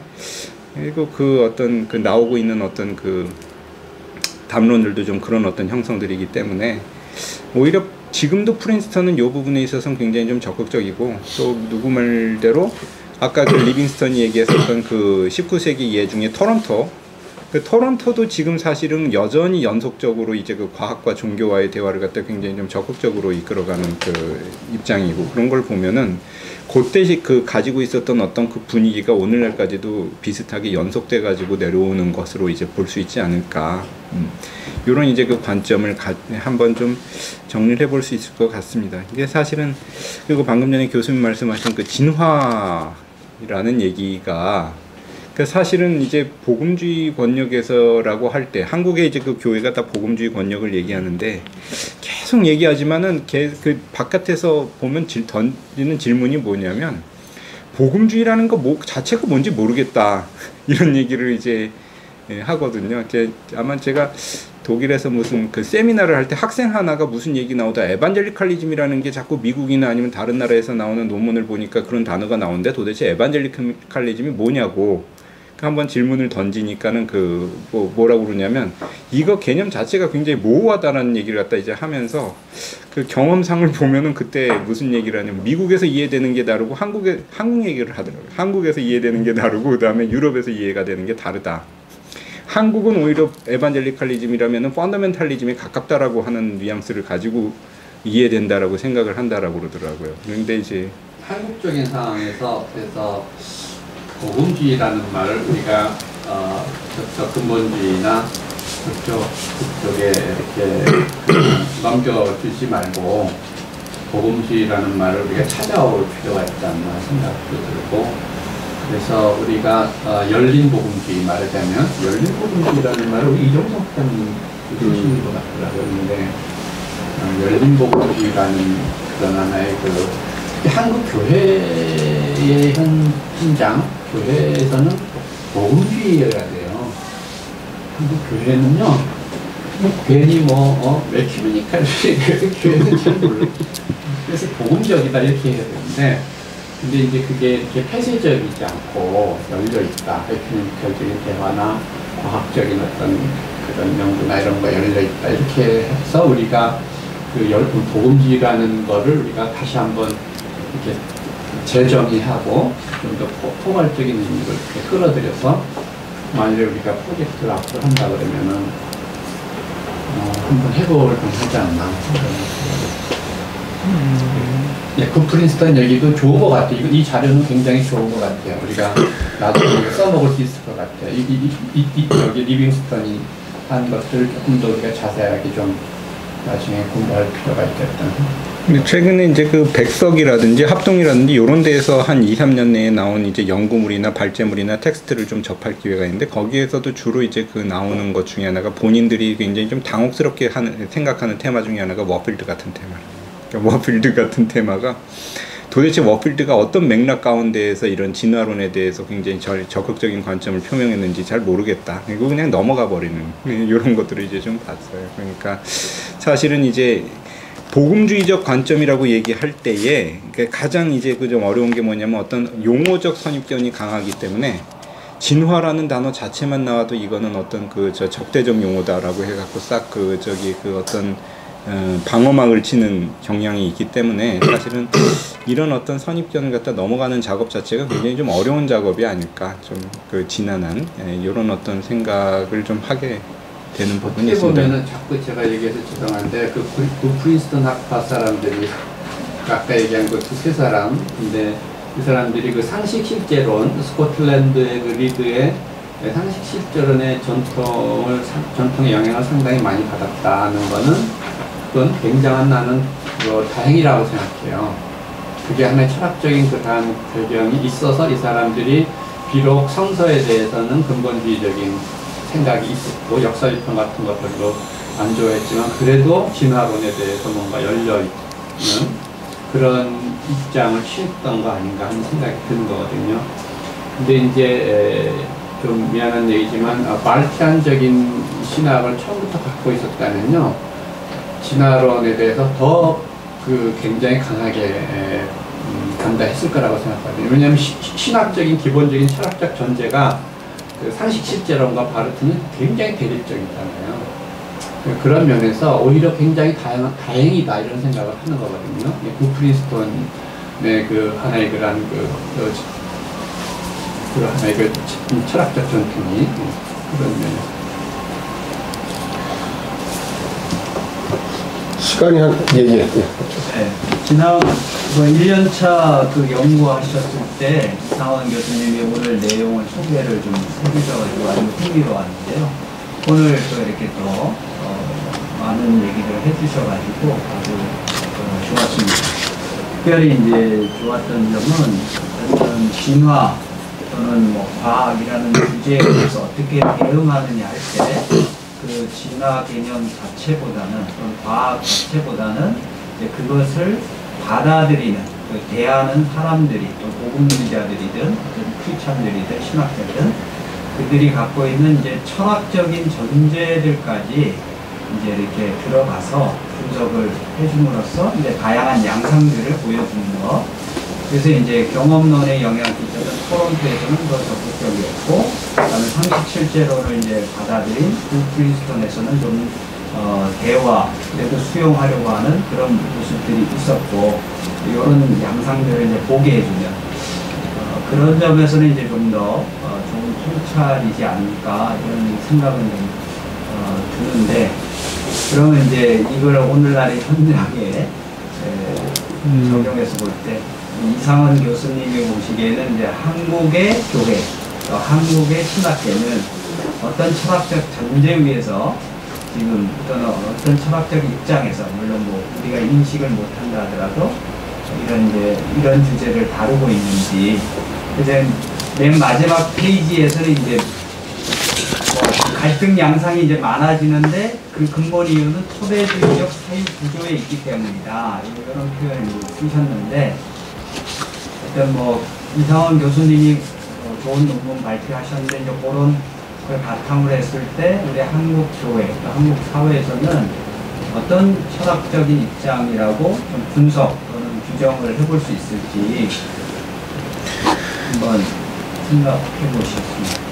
예, 그건 방금 전에 그 백충현 교수님 좋은 말씀 해주신 것처럼 이제 그거를 지금 그거 자체가 하나의 한번 좀 테마가 될 수 있는 부분인 것 같아요. 그러니까 사실은 20세기 후반, 21세기 초반에 사실 한국 신학계가 상당히 조금 좀 이전보다는 좀 더 풍성한 담론을 갖다가 형성할 수 있게 된 길이 좀 많이 열리지 않았는가 이제 좀 생각이 드는데, 물론 이제 거의 이제 우리 또 윤철호 교수님께서 이제 하셨던 작업들이 많은 이제 적어도 우리 통합측 내에서 중요한 기여를 했다라고 이제 봅니다. 감히 이제 평가를 보면은 일단 해석학적인 관점을 가지고 이렇게 다양한 어떤 조망을 해볼 수 있었다는 것 자체도 하나의 중요한 이제 질문이 되는 것 같고, 한 가지 재밌는 거는 한국 학계를 보면은 지금 뭐 어떻게 보면은 하나의 주류 흐름이 이제 흘러가는 것보다는 사실은 우리나라는 독자적인 어떤 흐름을 갖다 아직 형성하기보다는 외국의 유학한 유학파의 어떤 관점들을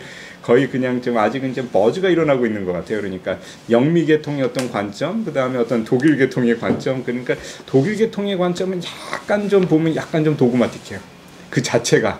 그러니까 독일적 신학이라고 하는 것 자체가 약간 좀 도그마틱한 부분이 있고, 그러니까 영미 계통의 신학이라고 하면은 이제 각자 공부한 지역과 장소에 따라서 상당히 좀 다양한 관점들이 이렇게 많이 들어오는 부분들이 있는데, 크게 보면은 이제 근본주의적인 관점하고 이제 상당히 좀 열린 관점이 이렇게 두 개가 공존하고 있는 셈이죠. 근데 다만 이제 조금 좀 조심스럽게 말씀드릴 수 있는 부분은요, 이른바 근본주의적인 관점을 취하고 있는 입장은 오히려 아성이 되게 강하고 일원성 내지는 일관성을 가지고 이것을 밀고 가고 있기 때문에 밖에서 볼 때는 좀 얘기가 되게 하나의 진영이 탄탄하게 보이는 것처럼 보이는 부분이 있는 반면에 요쪽을 그러니까 조금 담론이 진행되고 있는 부분은 이런 어떤 그 부분에 대해서 연구가 필요하다는 당위성은 다 가지고 있고 담론은 형성되고 있는데 이게 굵직하게 어떤 요렇게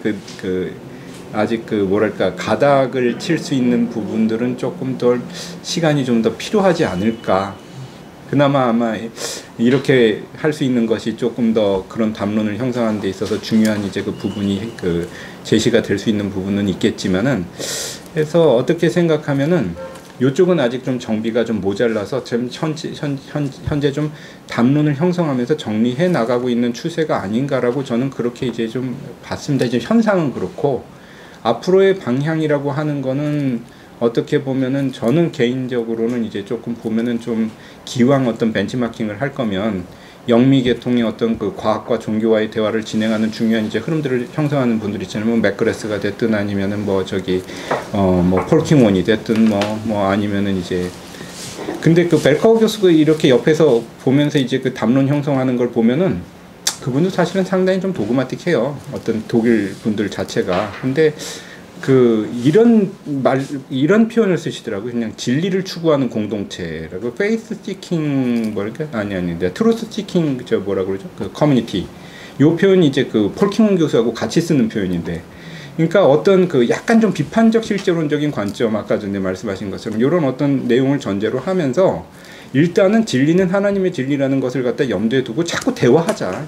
그러니까 대화를 하고 발표하고 얘기를 하다 보면 어떤 그 하나의 좀 리니어한 선보다는 이런 어떤 흐름의 가다가 형성되는 게 더 중요하지 않느냐, 어떤 이런 관점이거든요. 이제 약간 바르트를 이해하는 것도 그런 관점인 것 같아요. 그러니까 바르트를 리니어하게 이해하는 것보다는 어떤 이런 그 말하자면 이제 흐름을 형성시키고 있는 다이나미즘일까, 이런 것들이 사실은 더 중요한 게 아니냐. 그래갖고 뭐 학제간 연구하면서 이 대화 해보고 저 대화 해보고 이렇게 하는 게 결론을 내리려고 그러는 것보다 그런 어떤 그 무브먼트 자체가 형성하고 있는 역동성이 굉장히 그 중요하다는 얘기를 이제 하는 것이죠. 그러니까 어떻게 보면은 그런 방향을 지향하는 것이 더 우리에게 있어서는 좀 더 중요한 작업이 아닐까. 이렇게 한번 좀 생각을 해보는 거죠. 아까도 한마디만 이제 더 드리면은 그 뭐 보수 진영, 근본주의 진영 뭐 자꾸 얘기를 하지만 제일 갖고 있는 문제가 뭐냐면 전제된 답을 가지고 이렇게 들어와 버리는 거예요. 그래서 어제 무슨 수업을 하다가 이제 뭐 진화론 얘기 나오니까 학교 한 4학년쯤 됐는데 이제 얘기가 선생님께 실컷 얘기를 했는데 몇 시간 동안 당신 입장이 어떤지 궁금하다 그러니까 아직도 모르겠냐고 그러면서 결론적으로 얘기하는 게 뭐냐면은 하나의 입장을 취하는 건 너네가 편하기 위해서다라는 거예요. 그러니까 쉽게 얘기해서 그 뭐 복음주의적 입장에서 반진화론 얼마나 편하겠습니까? 이게 사실은 정서적으로 편한데 신학이 깊어진다라는 거는 어떻게 생각하면 본인이 불편을 감수해야 된다는 거예요. 고민해봐야 되고 대화해봐야 되고 그런 작업들이 사실은 한국교회는 그동안 없이 그냥 어떻게 보면은 안주하려고 합니다. 여기가 좋사오니. 그게 아니라 일부러 자기를 불편함에 노출시킬 수 있다는 것 자체가 용기고, 그게 어떻게 생각하면 신학적 사명이 아니냐, 뭐 이런 어떤 관점 얘기할 수 있는 것이죠. 한국교회 교인들에게 있는 진화에 대한 굉장히 부정적인 인식을 바꾸고, 어쨌든 진화라는 개념에 대해서 마음을 열고 그거를 적어도 이렇게 긍정적으로 수용하고 연구해보고 하려는 그러한 것들을 우리가 심어줄 수 있다면 우리는 한국교회에 굉장히 큰 공헌을 하는 거라고 생각해요. 문제는 그렇게 안 돼 있어. 지금은요 그게 안 돼 있어. 교회 가서 진화 얘기 못하는 분이 있거든요.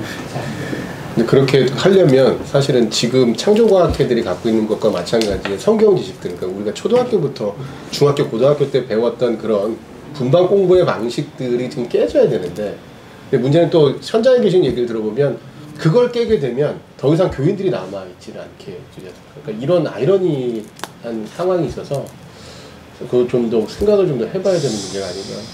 네. 네, 제 말씀하는 거 좀 들어보면서 약간 3단계로 가야 되는데 세 번째로는 결국 질문인데 뭐가 문제냐, 뭐가 갈등의 포인트냐에 대해서 좀 생각을 해봤는데, 하나는 교인들이 이제 성경을 뭐 교인들 아닌 사람들 성경을 접할 이유가 없죠. 성경을 들여다봐야 될 이유가 없지만 성경을 소중한 문서로 생각을 하고 그거를 접하는 사람들의 한 가지 그 한마디로 성서 해석학과 관련된 한 가지 그 문제가 좀 있다고 생각을 하는데 그 성경을 이제 문자 그대로 예를 들어서 뭐 6일간의 창조라든지 뭐 빛을 먼저 창조하고 해는 넷이나 창조했다든지 성경을 이제 그 문자주의적으로 이제 받아들이면은 이제 진화를 하고 이제 상충을 하게 된단 말입니다. 근데 이제 근본주의나 이쪽은 그 상황에서 약간 과학만 듣고는 성경을 이게 진짜라고 생각하겠다라고 하는 그건데 문자주의적인 이제 성경 해석이 조금 지금 같은 지금 포인트가 되고 있고 더하기 제가 생각을 하기에는 성경에서 그 존재론적인 그 지식을 얻으려고 하는 것. 그러니까 성경을 통해서 어떤 그 영혼 구원이라든지 죄의 문제라든지 어떤 이제 이런 포인트보다는 성경 세상이 존재를 하게 되는 거는 뭐 이런 프로세스를 거쳐서 한마디로 성경에서 그 존재론적인 그 지식을 끌어내려고 하는 것이 이제 거기에 이제 그런 그쪽을 강조하면 그야말로 아주 뭐 매우 보수적인 이제 그 사람들이 되는데 그러면은 이제 좀 과학하고 이제 상충이 되는 거죠. 이 두 가지 성경 해석하고 문자주의 해석하고 그 성경에서 존재론적 지식을 끌어내려고 하는 게 이게 맞냐 성경에서 그게 좀 문제가 있고 또 한 가지는 두 번째로는 그 진화론을 주장을 하는 사람들의 입장은 그 사람들이 뭐 여러 가지 데이터들을 가지고 이제 가설을 이렇게 여기서 뭐 요게 되고 그런 것까지 이제 수립을 한 건 좋지만은 그거를 그 자율적 머신, 자율적 메커니즘 운동으로 그러니까 여기서 이걸로 바뀌는 거에 어떤 외부의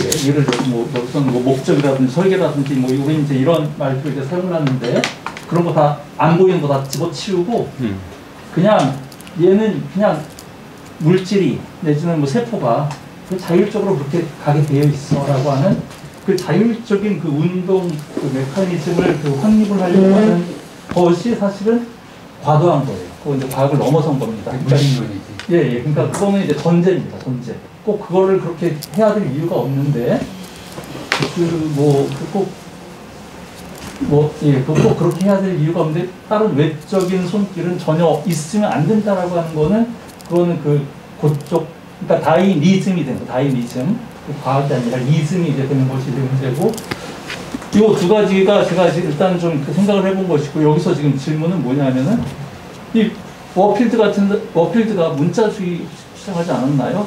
네. 여기서 지금 저 메코시는 네. 그 아까 메코시를 그 보수적인 진영에서는 이 프린스를 망친 사람이라고 했는데 메코시 읽어보면 이 사람은 그 성경을 좀 약간 좀 넓게 뭐 이제 하루를 뭐 이제 진짜로 문자적으로 원데이가 아니라 뭐 이렇게 좀 넓게 해석한다든지 이거는 그냥 문자 그대로는 이제 넘어선 것 같은데 근데 워필드 그러니까 이게 어떻게 이걸 그러니까 이제 그 간단히 말씀드려서 뭐 워필드하고 이제 메코시 볼 때 이제 메코시는 이제 그 사실은 보수 진영에서는 그렇게 얘기하는 것 같아요. 프린스턴을 망친 주범. 결국 메코시에게서 시작된 어떤 그 흐름 때문에 그 결국에는 이제 웨스트민스터가 갈라져 나가게 되는 망쳤다는 게 성경 해석을 문자적으로 해석하지 않는. 근데 사실은 요거는 이제 그 워필드 텍스트도 그렇지만 이제 그 리빙스턴 그래서 워필드를 일부러 많이 연구를 한 것 같아요. 그런데 이제 보면은 그때 그 1900년대 그 초반에 그 나예가라 저 협의회를 통해 가지고 펀더멘탈이라는 잡지를 갖다 이렇게 내놓을 때 그 펀더멘털의 그 굉장히 중요한 역할을 했던 게 워필드고 거기에서 상당히 많은 그 논문들을 이제 작성을 하는데 거기에 작성된 워필드의 논문 및 그 외에 뭐 그 당시에 프린스턴에서 나왔던 저널들을 이렇게 살펴서 그 워필드의 성서 해석을 보면 워필드가 생각보다 굉장히 과감한 해석을 하고 있다라는 것들이 이제 상당히 많이 나타나고 있다는 것이죠. 그러니까 그 중에 하나가 날씨대론이고. 그러니까 그 24시간 곱하기 그 6일 요음 개념은 아닌 그야말로 한 피리어드를 갖다 얘기하기도 하고 하나의 단위를 얘기하기도 하고 그러면서도 굉장히 펀더멘탈한 어떤 생각을 갖다 확 집어넣으니까 그러니까 문자주의자들 입장에서 볼 때는 헷갈려 버립니다. 이제 이렇게 강한 사람이 어떻게 보면 이렇게까지 넓힐 수 있느냐. 그러니까 사실은 워필드는 저는 이제 개인적으로 볼 때는 이제 리빙스턴도 그렇게 보고 있지만 워필드는 사실은 큰 방향에 있어서는 문자주의적이었지만 어떤 방법론에 있어서는 열린 사람 요렇게 보는 시각이 그게 맞는 것 같아요. 그래서 저도 가끔 요즘엔 그런 얘기하지만 나에겐 워필드를 만나는 게 행운이다.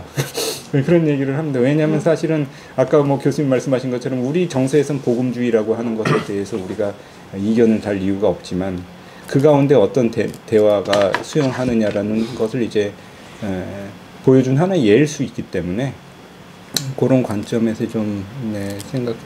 이용조 교수님께서 한번 말씀하신데. 네. 이용조 선배님 말씀하실게요. 네.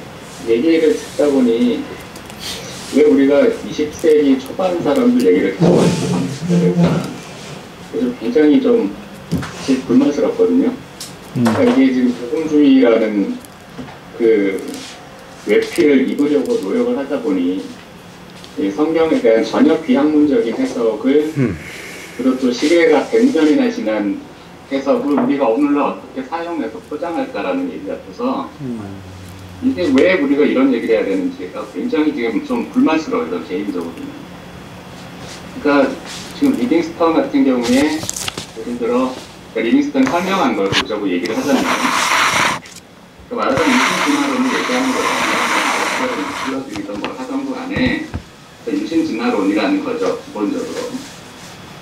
근데 이 유신진화론적 관점에 아가씨 건간에 혹은 뭐 누구 건간에 아가씨는 뭐 유신진화론을 사실 얘기한 건데 그 얘기를 다윈은 그냥 일축했거든요. 웃기는 소리 하지 마라.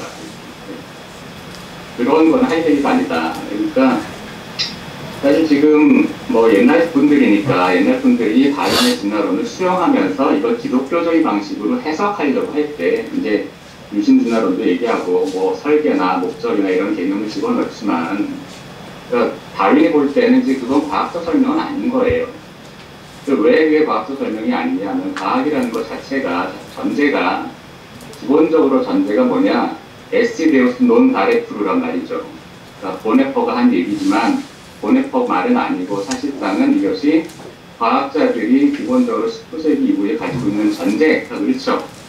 근데 이건 방법론적 전제이지 이게 어떤 형사학적 전제는 아니기 때문에 그러니까 이런 방식으로 세계를 설명한다고 해서 이게 하나도 문제가 되지 않는데 그러니까 물리학도 마찬가지고 경제학도 마찬가지고 지금 또는 우리가 사용하고 있는 뭐 핸드폰을 쓰든지 뭐 지하철을 타든지 비행기를 타든지 간에 그 어디서도 우리는 이제 하나님이 어떤 목적과 의도를 가지고 우리에게 비행기를 타게 하시는가라는 질문을 하지 않는데 왜 굳이 진화와 관련돼서는 자꾸 그 질문을 하려고 하느냐 하는 게 저는 사실 좀 개인적으로 납득이 가지가 않아요. 그 얘기를 어떻게든 진화라는 것에 대해서 뭔가 목적을 끼워넣으려고 시도도 저는 이해가 되지 않고 그러니까 그 시도를 하는 순간 이미 그건 과학적 진술은 아니거든요. 그러니까 그건 대화하겠다는 얘기가 아니라 그냥 우리가 옛날에 하던 얘기 그냥 쭉 이어서 할 건데 그냥 형식만 하는 거라서 저는 이게 왜 지금 워필드가 도대체 우리에게 무슨 의미가 있는지 저는 도대체 이해를 못했거든요. 그 사람의 성경을 뭐라고 해석했든 나의 시대론이 무슨 의미가 있어요 오늘날에. 그러니까 나의 시대론을 얘기하는 순간 이미 반과학적 얘기를 하고 있는 거예요. 현재 우리는. 그러니까 도저히 조화될 수 없는 거를 조화시키려고 하려는 시도 그리고 심지어는 나의 시대론 자체가 성경에 대한 역사 비평적 해석을 거치지 않은 건데 그거를 자꾸 끌어들이려고 한다. 그런 통해서 우리가 뭐 방법을 찾을 수 있다는 것 자체가 저는 과학에 대한 수용이 여전히 우리 안에서 이루어지지 않고 있다는 생각이고 한편으로는 기본적으로 그러니까 과학을 과학 자체로 이해하려는 시도를 하지 않고 왜 자꾸만 과학이 하나님에 대해서 얘기하지 않느냐라고 얘기하는데 그럼 어느 사회학자와 어느 경제학자와 도대체 어느 과학자들에게 우리가 그런 질문을 하느냐 아무에게도 그런 질문하지 않는데 왜 굳이 꼭 생물학자, 진화과학자들에게는 왜 당신이 하나님에 대해서 얘기하지 않느냐라는 질문을 왜 하는지를 저는 이해를 못하겠어요. 그것 자체가 과학이 아닌데 그런 질문 자체가. 또 하나는 왜 우리는 신앙 내적인 발전을 자꾸 이렇게 주저하고 감추려고 해야 되는가에 대해서 저는 동의할 수가 없고요. 프린스턴에서 무슨 얘기를 20년 전에 무슨 얘기를 했는지는 20년 전에만 혹은 100년 전에만 의미가 있는 얘기이지 그 얘기를 왜 우리가 지금 해야 되는지는 저는 사실 이해를 못했거든요. 그러니까 우리가 지금 해야 되는 건 역사 비평적인 과학 성서 해석을 얼마나 그게 과학적이고 학문적인 해석이기 때문에 그것이 이제 옛날 성서 텍스트, 그러니까 창조에 대한 그거 구약만이 아니라 신약도 마찬가지고요. 실제로 이제 신학자들은 자꾸 놓치고 있는 부분이 창조론이라는 것이 무슨 마치 구약의 창세기에 나오는 얘기를 끌어들여야 되는 것으로 얘기하는데, 그러니까 신약 성서에 나오는 예수 그리스도의 창조, 로고스의 창조의 중부다라든지 이런 것들 다 같이 종합해야 된단 말이죠. 그러기 위해서는 복음주의라는 말을 끌어들여가지고 될 일은 아니고, 제가 보기에는 그리고 100년 전 사람 얘기를 자꾸 반복할 필요도 없고, 지금 현재 역사과학자 학자들이 역사 비평적인 방식으로 각 성경 텍스트들이 가지고 있는 본래적인 의미가 무엇이냐 하는 얘기들을 진지하게 수용하고, 그 다음에 그것을 우리가 오늘날 그러니까 전통적인 교회가 가지고 있는 창조에 대한 이론들이 있는데 그것들을 어떻게 조화시킬 수 있는 방안을 나름대로 찾는 것이 이제 우리가 할 수 있는 일일 것 같은데, 워필드의 날씨대로니 오늘날 의미가 있다라고 저는 사실 이해가 안 됩니다. 이거 자체가. 그러니까 이건 이상한 박사님의 발제가 불만이다라는 게 아니라 지금 그건 이제 굉장히 중요한 문제죠. 리빙스턴에 대해서 기포드에서 리빙스턴 얘기이고, 그거를 우리가 얼마나 잘 이해하고 있어야 되는지는 반드시 필수적인 얘기긴 합니다만 지금 우리가 역사 비평을 통해서 100년 전 사람보다 성경에 대해서 훨씬 더 뛰어난 지식을 갖고 있고, 그것을 가지고 훨씬 더 잘 구성해낼 수 있는데 성경이 무슨 말을 하려고 하는지를. 근데 그거가 아니라 자꾸 워필드의 얘기, 학지의 얘기, 그리고 지금 그 얘기를 하는 순간 왜 제가 이런 생각을 들었냐면 발목을 확 잡혀버렸다는 생각이 들어요. 그들이 진화를 진지하게 대하지 않는 방식에 우리가 그대로 끌려 들어가 버리고 마는 거죠. 지금 이 얘기를 하고 있습니다. 그러니까 워필드건 하치건 그들은 일단 기본적으로 옛날 분들이기 때문에 오늘날 그러니까 자연과학에서 진화과학자들이 진화를 어떻게 설명하는지 전혀 모르고 있는 것이 현실이고,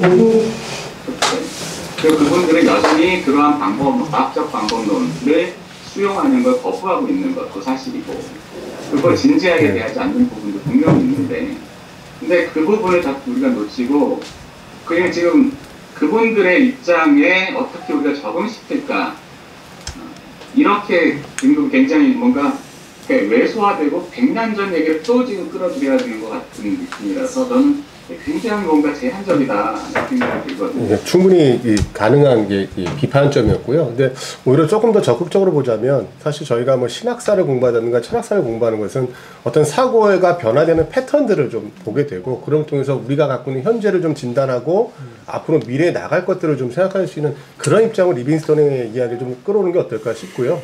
워필드가 이야기한 것을 그대로 받아들일 수는 당연히 없죠. 그리고 그 당시 사람들이 잘못했다고 해서 우리가 지금 우리가 갖고 있는 기준에 갖고 있는 지식을 가지고 또 그들을 평가할 수는 없을 것 같고, 여하튼 지금 보면 마지막 부분에 계속 결국은 뭐냐면 열려있는 사고를 가지자. 또 윤철 교수님이 말씀해 주신 대로 개방적 복음주의, 사실 뭐 4가지 변을 가진 삼각형 같은 그런 이야기일 수 있지만, 그런 부분은 아니고, 그러니까 지금 일단 이거는 리빙스턴 자체 한계 때문인 것 같긴 해요. 텍스트 자체가 지금 한계. 근데 지금 사실 그러니까 아마 이상훈 교수님께서 아까 발제에서 말씀하신 것처럼 리빙스턴이 이제 진화에 대해서 보다 자세한 진술을 하지 않기 때문에, 그렇죠. 지금 현재 우리가 약간 그 깊은 대화를 하기가 어려운 건 사실인데, 그러니까 뭐 열린 건 당연하죠. 지금 우리가 하고 있는 작업은 당연히 열려 있는 작업이고, 그래서 그걸 하고 있는 건데, 제 얘기는 지금 하여튼 워필드에게 발목이 잡혔다.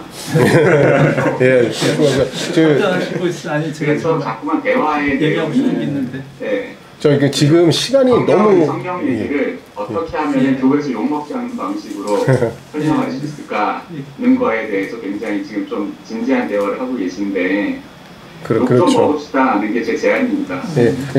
우선 복음주의 같은 얘기 잠깐 되고. 아니 선배님들 잠시만요. 역사 비평을 하면 그게 뭐가 문제인지를 저는 이해를 못하겠어요. 맞습니다. 역사 비평 얘기하면 안 되냐고요. 그게 지금 150년이 넘은 얘기인데 왜 자꾸 그걸 신학자들이 스스로 그걸 두려워하고 부끄러워하면서 교회 가면 통하지 않는다는 얘기만 하는지. 예, 선배님 잘못했습니다. 예. 우선 그러니까 그 지금 시간 똑바로 하시라고. 예, 알겠습니다. 그 시간이 많지 않은 관계로 그러니까 우선 저희 얘기하고 학교에서 예. 하고 숭실대에서도 하고. 예, 알겠습니다. 그거 왜 문제가 돼요? 그 기본 그 발표하셨던 분들 나중으로 좀 해서 다른 기회 드리겠습니다. 그 전에 오셨던 분들에게도 한 마디씩 정도 해주시고 안윤희 선배님, 또 최우진 선배님, 또 뭐 마지막 이상한 박사님 마지막 이야기로 그렇게 끝내도록 하겠습니다.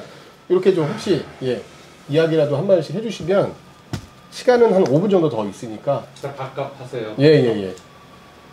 우리 여기 김효석 박사님이신가요? 예, 좀 말씀 한번 안 하신 분들 해주시면.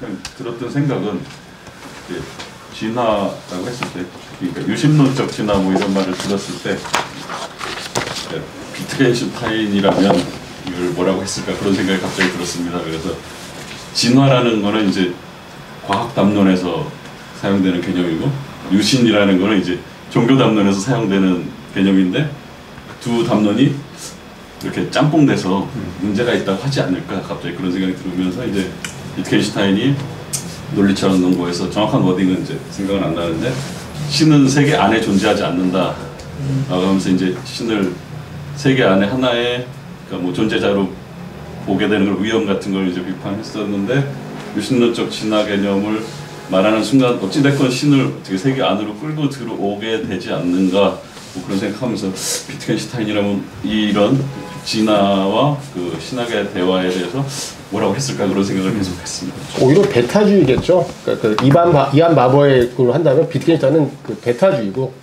저희들이 지금 하고 있는 건데 종합이라고 할까? 뭐 융합을 좀 꾸고 있어서. 말할 수 없는 건 말하지 말아야 예. 박동훈 교수님 혹시 말씀? 아니 저는 바깥파의 기회가 있어요. 아니 예, 알겠습니다. 예. 그건 베타주의는 아닌 것 같고 제가 생각하기엔 두 언어 이론에 가까운 거예요. 아니 그러니까 베타주의 이안 바버로 친다면 굳이 베타주의적인 과학과 신학 간의 대화를 비트겐슈타인을 좀 얘기할 수 있지 않을까? 뭐 서윤호 전사님이나 다른 분들. 네, 뭐 교회에서 청소년부 아이들 같이 또 지내면서 드는 생각은 아이들에게 진화론은 실질적인 문제인 것 같아요. 그래서 거기다가 이제 또 다른 제 친구 중에서도 총신대 출신 목사인 친구가 있는데 얘기하다 보면 좀 더 뭔가 보수적이고 해서 뭐 답답할 때도 있지만은 어찌됐건 그분들하고도 같이 또 대화를 해야 되니까 저희가 또 이런 담론이 필요하지 않을까라는 생각을 했습니다. 예, 다른 분들 혹시 뭐 의문은 아니죠? 아니 저는 진화에 대해서도 알아봤지만 그 반대로 저희가 하나님의 창조에 대해서도 저희가 좀 자신 있게 선포하는 거가 현대에 들어서 점점 진화에 밀리면서 약해져가고 있다고 생각을 하거든요. 그러니까 이거를 하면서도 이 부분을 놓치지 않았으면 하는 그런 바람이 있습니다. 예, 다른 분들. 저는 설계와 목적이 과연 같은 궤로 통하는 것인가에 대한 의문이 있거든요. 왜냐하면은 하나님의 목적을 이야기한다고 해서 하나님의 설계를 이야기해야 될까? 도리어 하나님의 설계가 하나님의 창조를 제한시키는 건 아닐까라는 생각을 해봤고요. 그리고 자연 선택과 그거 이제 진화한 자연 선택을 이야기하는 건데 그 자연 선택과 하나님의 목적을 같이 이야기하는 법을 조금 고민해봐야 되지 않을까 그런 생각해봤습니다. 박사님. 네, 저는 하나님의 목적 설계. 하나님은 저는 정말 그 목적이란 설계 이런 말이 우리 기독교 신학에서 그 주장을 하잖아요. 근데 그게 당연한 거고 하나님이 모든 걸 창조하셨다는 거. 아까 말했지만 진화라는 그 말이 되게 하나님이 천지를 창조하셨느니라 그 말에 진화 되게 대척되는 점이라고 생각해서 진화라는 단어를 들으면 창조를 거부한다는 생각 때문에 교회 안에서 그게 되게 받아들이기가 힘든 그런 걸로 수용이 되는 것 같은 것들을 조금 더 이렇게 정말 아까 언어 얘기했지만 어떤 하나님의 그 창조 과정에서의 변화?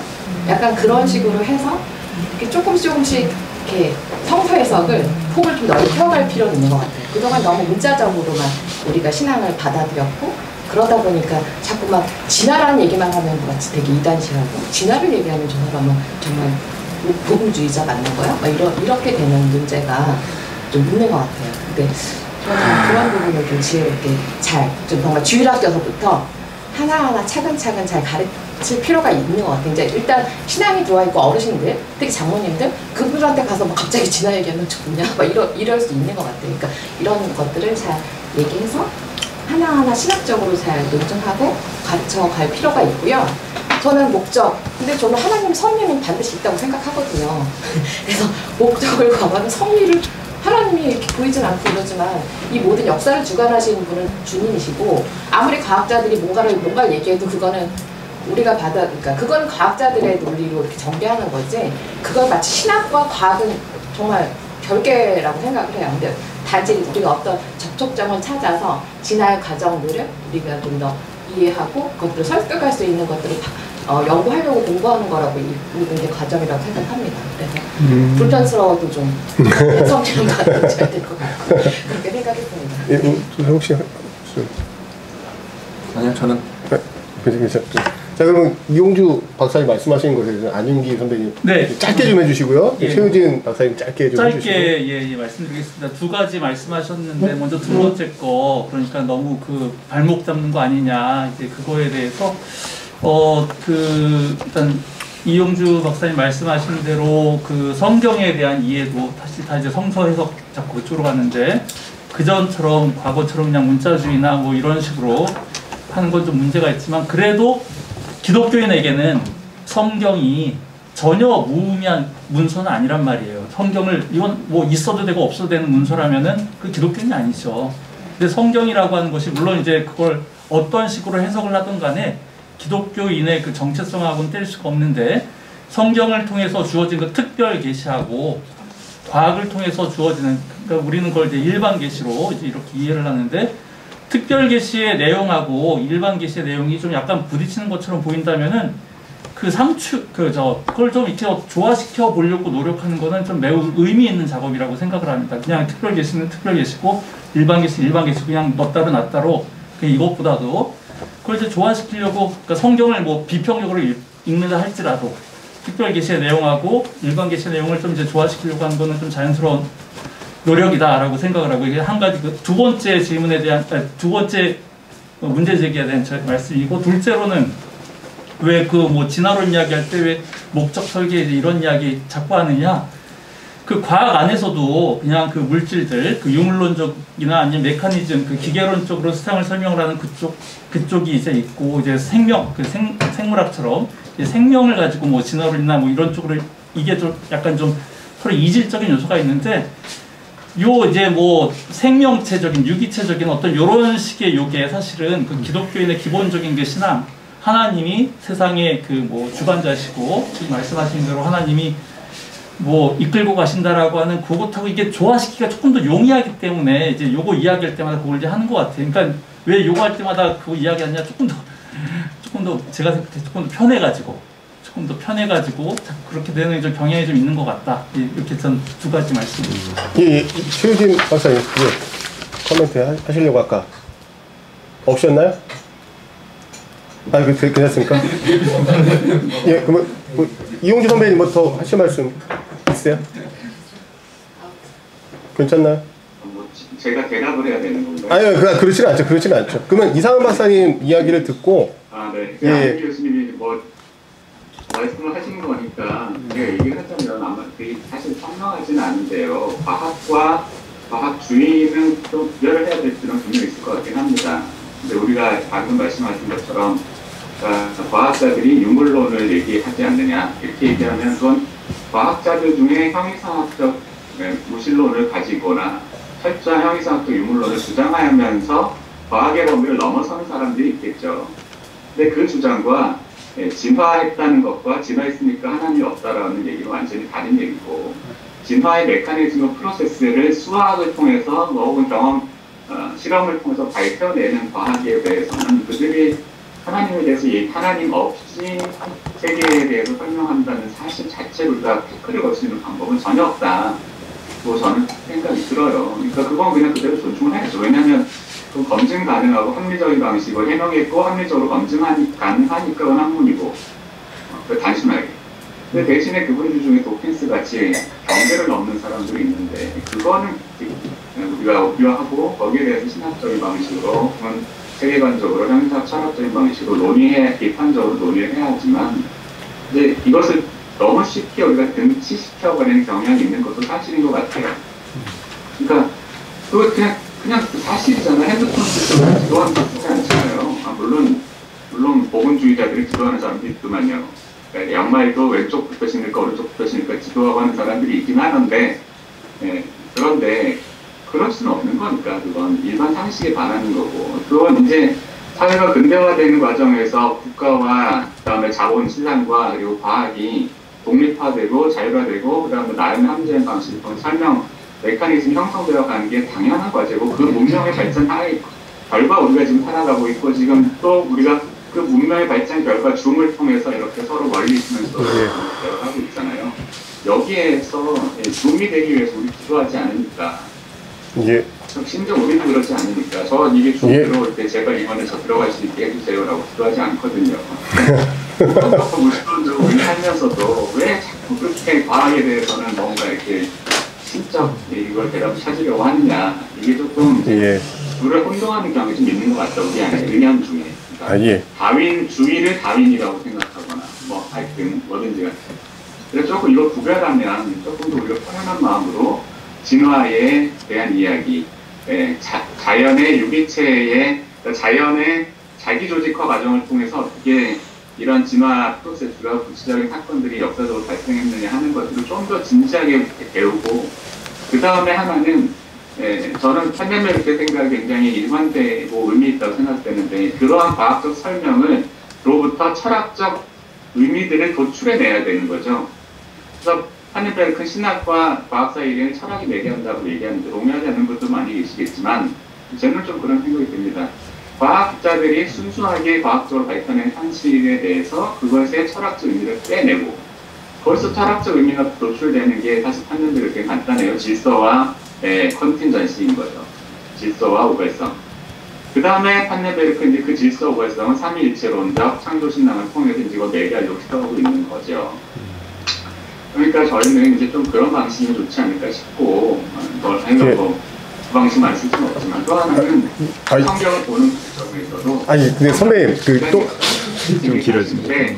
근데 그렇다고 해서 그게 성경을 여전히 또 글자를 들고 와가지고 이거를 어떻게 받아들여야 될지 한도를 정해주세요라고 할 수는 없는 것 같고 그러니까 성경의 권위를 인정하지 않는 신학자는 아무도 없잖아요. 근데 그 성경의 권위가 어떤 방식으로 이게 적용될지에 대한 구체적인 방법론을 얘기를 해야 되는데 워필드를 자꾸 끌어들이는 단어에서는 우리는 그 구체적인 방법을 도대체 찾을 수가 없다. 예, 알겠습니다.